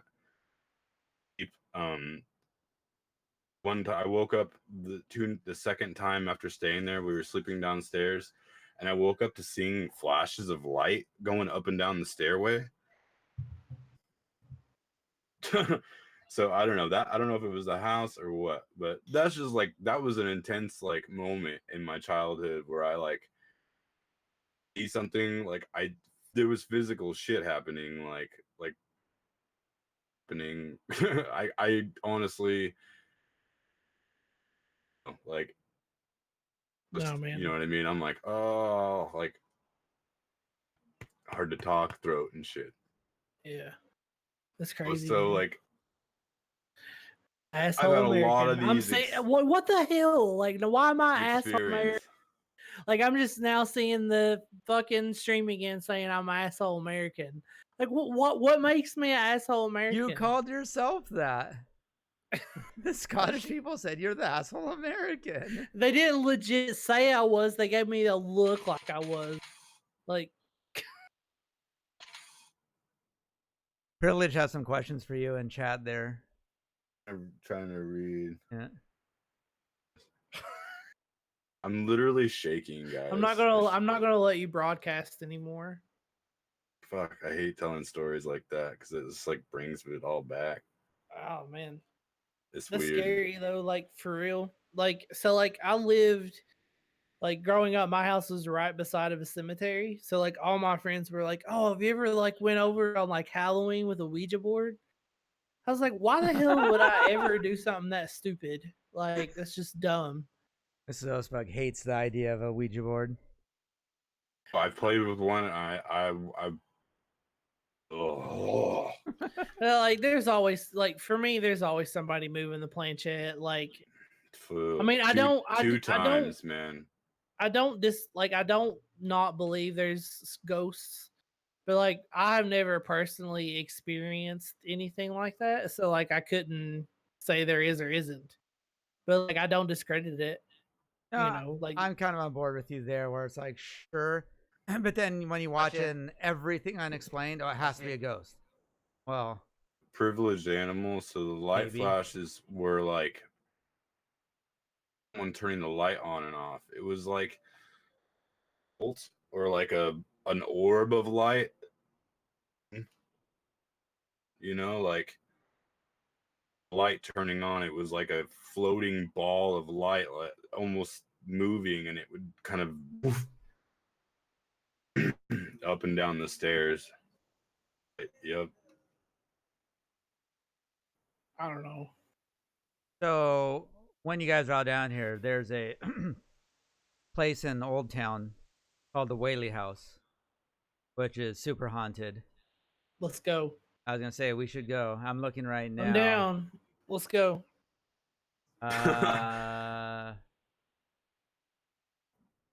There's an old tuberculosis hospital here in Kentucky, Waverly Hills Sanatorium. My house in America. Have you guys ever heard of that? That place? They do like ghost tours and shit every Halloween. And it's like a huge place. Like it's a giant TB hospital. I've always wanted to go, but I could never ever get people to go with me. So Saturday Like- nights, the Whaley House. The last tour begins at 9:30 p.m. Let's go. I'm down. Do it. Let's go. You guys sound like you like to debunk things. Maybe you can tell No, me. no, I've been to the I Whaley House. It's pretty cool. just have a couple other stories, and I'm just curious as to what you think it is, because I don't know, and I've always kind of wondered. I saw one time I was driving down the freeway in Devon, with someone in the car with me, having to pick up my mom from the airport. It's outside of a town called Albany, and up in the top left, my window, you could kind of see like almost like a floating plane, something, like through it. See it. You ever see like stealth in real life? I've never seen stealth in real life. I've only seen it in the movies, but it was like what I imagined. Like you could tell there was something there, floating up in the air. Looking at it, and I'm like, what the hell? And my friend Devin's looking at it too, and he's like, what the fuck is that thing? And so we're both looking at it like kind of looking up at the left, like, what is this thing? Like immediately after this,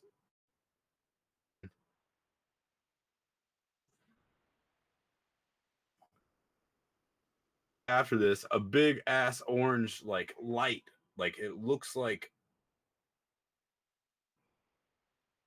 wow, like super bright light,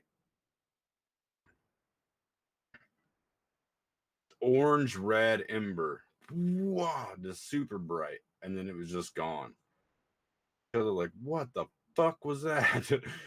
Like I because at first I was like, is this like a stealth plane? Is this what a stealth plane looks like? Like, because it was like you could tell there was something there, an object, but as soon as it lit up, like a lamp. On, man. Huh. Does this mean the Blair Witch stream is canceled? Shut up, Astro. I saw you were playing Blair Witch. Is it good? Very story orientated. Story in it. I like. I'm not gonna admit. I'm gonna admit, like Blair Witch Project, when that movie came out, it scared the shit out of me. Like it's still one of those movies that I watch every Halloween. I still get freaked out by it. So like there's Scared the like fuck out of me too, dude. I hated it was that. very scary. So like when that game came, when they announced that game, I was so excited and yet terrified at the same time. So like I tried it, like I tried playing it like a few weeks ago, and I just got like I couldn't. I must have been doing something wrong because I kept going in a circle. Happens. So like you have to use the camera. okay, yeah, The I'm gonna have to try camera. it again. You basically use the camera to find points, like, and say a door is locked. Video, and then the guy will burst through the door, and if you stop the camera when the door is open, the door will be open. Oh shit! What? I can't wait. The circle, so you have to use the camera. Yeah, I'm gonna have to give it another go. Game though, I'm not gonna lie, I like the story so far. It's pretty damn good. It's just pretty short. It's like a 5-hour game. It's free on Game Pass, so I'm gonna have to jump back in at some point. I'm kind of waiting for it to get a little cooler, Halloweeny outside. Did you guys? What day are you gonna like a haunted house thing? But if maybe we get to like, I might let you drag me along. Well, it would probably have to be Saturday night, because Friday's the stream. I'm a fucking bust, man. Sundays. Sundays the last tour starts at 8:30, so I guess we could do it on a Sunday. Yeah, I'm not flying back till Monday, so Yeah, it's actually pretty cool, and there's You've very been good there? Mexican food across there. Yeah, well, they do school tours. I went there during school actually, so.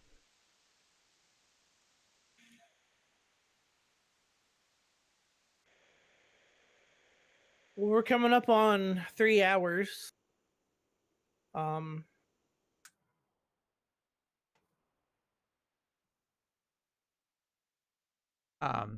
Yeah, then I think that'd actually be a lot of fun to do Whaley House. They do a Ghosts and Graveyards tour here, but I don't know when it starts. That would actually be pretty cool. Get everyone together, do the Ghosts and Graveyards tour. But I don't think that starts until... Yep, when it gets good and Halloweeny out. It wouldn't be the same when it's like, 85 degrees out and balmy and Man, I don't even want to talk about it. Like, I got home from work Friday. It was 99 degrees here. Jesus. I was like half sick. It was so disgusting. Like, my car said it was 102 degrees when I got in it, when I left work on Friday. And like, I'm a big dude, and like, we big dudes don't do well, with heat. And like, I got home from work Friday, and like, I was almost sick. Like, I was legit, like, I thought I was going to puke. It was so hot and disgusting. And like, of course, all the memes on Facebook right now are, 60 degrees, hoodie weather, You can't get here soon enough, dude. Because this 95, 98 degree heat, I can't stand it anymore. It's awful. Yeah, well, like I said, I don't think it'll be that warm, but it's still pretty warm at this time of the year. Yeah. Be nice. Yeah, it'll definitely be nice. It might be a bit on the warm side, but it'll be nice. As long as it's not super dry. That's the worst. So, yeah, I'm kind of on board with Ricky there, where it's like, there's definitely unexplained shit, but I don't like when people rush and, oh, I don't know what it is, it's a ghost. I don't know what it is, it's an alien. It's like, maybe. But it's like I totally agree. You should never rush to assumptions, but I guess you automatically, for some reason, your brain wants to put a title on it, because you want to associate it with something, and because you don't know what it is, you're like, oh, what do I not know? I don't know what a UFO is. It must be a UFO. But yeah, every unexplained, glitch on a photo, every unexplained sound on a recording, I don't necessarily think they're all evidence of a ghost. Yeah. But there's definitely weird. Like, I think Ricky kind of mentioned earlier, there's a lot of stuff that we just can't explain. And it's like, and some of it's creepy as shit. It's for sure. Sometimes I don't know if it's real or not. I don't know if I believe in what happened to me. Freaked me the fuck out. And I know that if it wouldn't have happened, it's like one of those things. Like, I almost wish, or I didn't have that happen, so that I wouldn't be such a pussy about it, because I hate being scared of the dark, and I hate it. I literally hate it, because half the time I'm laying there, like, freaking out, there's nothing wrong, and I'm like telling myself there's nothing wrong, you know what I mean? And it's like, no matter what I tell myself, it's like I can't calm myself down. Like, it's stupid. I'll tell you what. The creepiest feeling I've ever experienced was driving from here up to like San Jose area. And I'm trying to remember the name of it, but there's a mental institution partway up there. And I'm not sure if it's still active or whatever, but it's like I pulled over. I'm gonna hold you to that, Wolf Mother. Yeah. I pulled over like to get gas there, I gotta get gas. Got out of the car, and like that area, just the vibe was so creepy. Like, not even at the institution, but that whole like little town, village, whatever. I just got right in the car, and I'll get gas at the next little village, man. I just got out of that car, and I was like, nope, not hanging out here. And I don't necessarily believe it's ghosts or anything like that. It could just be, or whatever. But I was like, yeah, I'm not gonna stay and find out. So out of there, and that was the energies. Yeah, whatever it was, I was like, it's creepy as shit, and I'm leaving, And then the weirdest thing I think I've had happen was when my younger brother was a toddler. Maybe a little bit older. He's like probably 4 or 5. Like, we had just normal chairs in the kitchen, and my buddy and I were sitting there eating breakfast. He came in, he sat in one of the chairs. And I was sitting there pouring cereal out, a bunch of stuff, and I see him get up and like sit on the back of the chair. Like, so he's sitting up here. All of a sudden he just falls over. He like starts to fall, and I'm like, my brother's about to die. And it just goes, and just like sits him down. Like the chair falls over like in super slow motion and lands, and he's just sitting there. My buddy and I looked at each other and we're like, "What the fuck was that?" It was the weirdest thing. I'm like, there's no way that should have happened that way. It's just bizarre. And I was like, let's never talk about that again. You know? Like, You're like, we didn't see that. yeah. Right? And my brother just got up off the chair and left. You know? And I was like, what? No. You know? It's like that chair was falling. That chair should have fallen at full speed. My brother's brain should have been all over the kitchen floor, but just like him sitting on the chair, like writing it down. And I was like, all right, that's just bizarre. So yeah, I totally agree with you. There's weird stuff. I don't know what the explanation is. Mrs. Oswald swears our house is haunted. Her family swears the house is haunted. I've never seen anything weird here. So Me too. yeah, You'll go to bed tonight and be like Yeah, something right. weird. Tonight's gonna be the night. Yeah, Ghost's gonna kill me. Stream's canceled. Screechy, make sure you set him up. Right? So we have I have a grappling dummy that we use to practice jiu-jitsu. And it's just like a big, has like arms and legs, whatever. And it's all black. But multiple times, like, we went out of town, and once I set it up in the office, sitting at the computer, put a hat on it, shirt, one of my shirts on it. And so I called her mom and says, "Oh, I think I forgot to turn off something in the office. Can you go in there and check?" And so we're at Disneyland or whatever, and she walks in, she gets this call, "Why do you hate me?" And then it's like one time we put him in the bathroom, just sitting on the toilet. And this is us, like, sister went in there, and all I hear is, "Ah!" Like she comes running out. It was the funniest. Now we know what to use for the Yeah, the right. I fundraiser. scared my sister one time. I dressed up in the ghost face costume Oh God.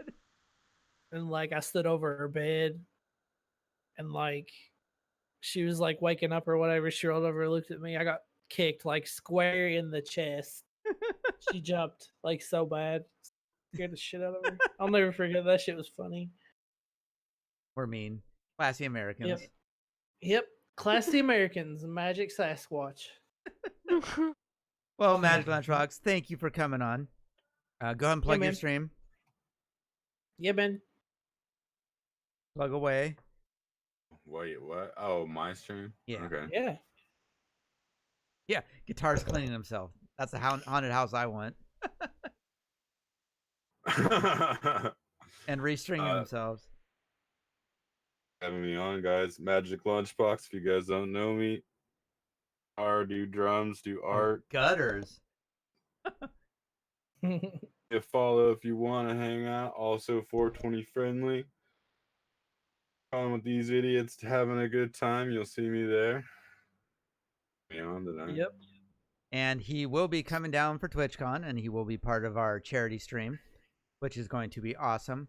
Wolf Mother will also be there. Screechy will be there. Eagle Bone and I will be there. Chainbrain, Young Gun, Fallout 420.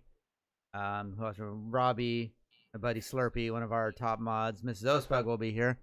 We are trying to get her on stream. Maybe she'll play cowbell on Don't Fear the She's Reaper. been on the podcast. Can we give her a tambourine? Yes, get our tambourine too. And who did we miss? Oh, Lady Tajal and Boom will also be here playing a couple songs each. So have a lot of music going on. Have some giveaways. Hopefully some donations. Raise some money. Celebrate Screechy's birthday. There will be birthday cake and margaritas and Mexican food, but only for the streamers. We also have a YouTube channel. So go follow us on YouTube. Well, this episode will hopefully be up tomorrow if I don't forget. Links down below to follow us both on Twitch. And Lunchbox, thanks for coming on, man. This was a lot of fun. Thank you. Yes, We enjoyed you. Worked through the technical difficulties. Got it all working. A good stream. Yeah. Yeah. This is called a picture show. Yes. All right, guys. We appreciate you. Thanks for coming out and listening. And we'll catch you guys next time. Take care. Talk to you then, guys.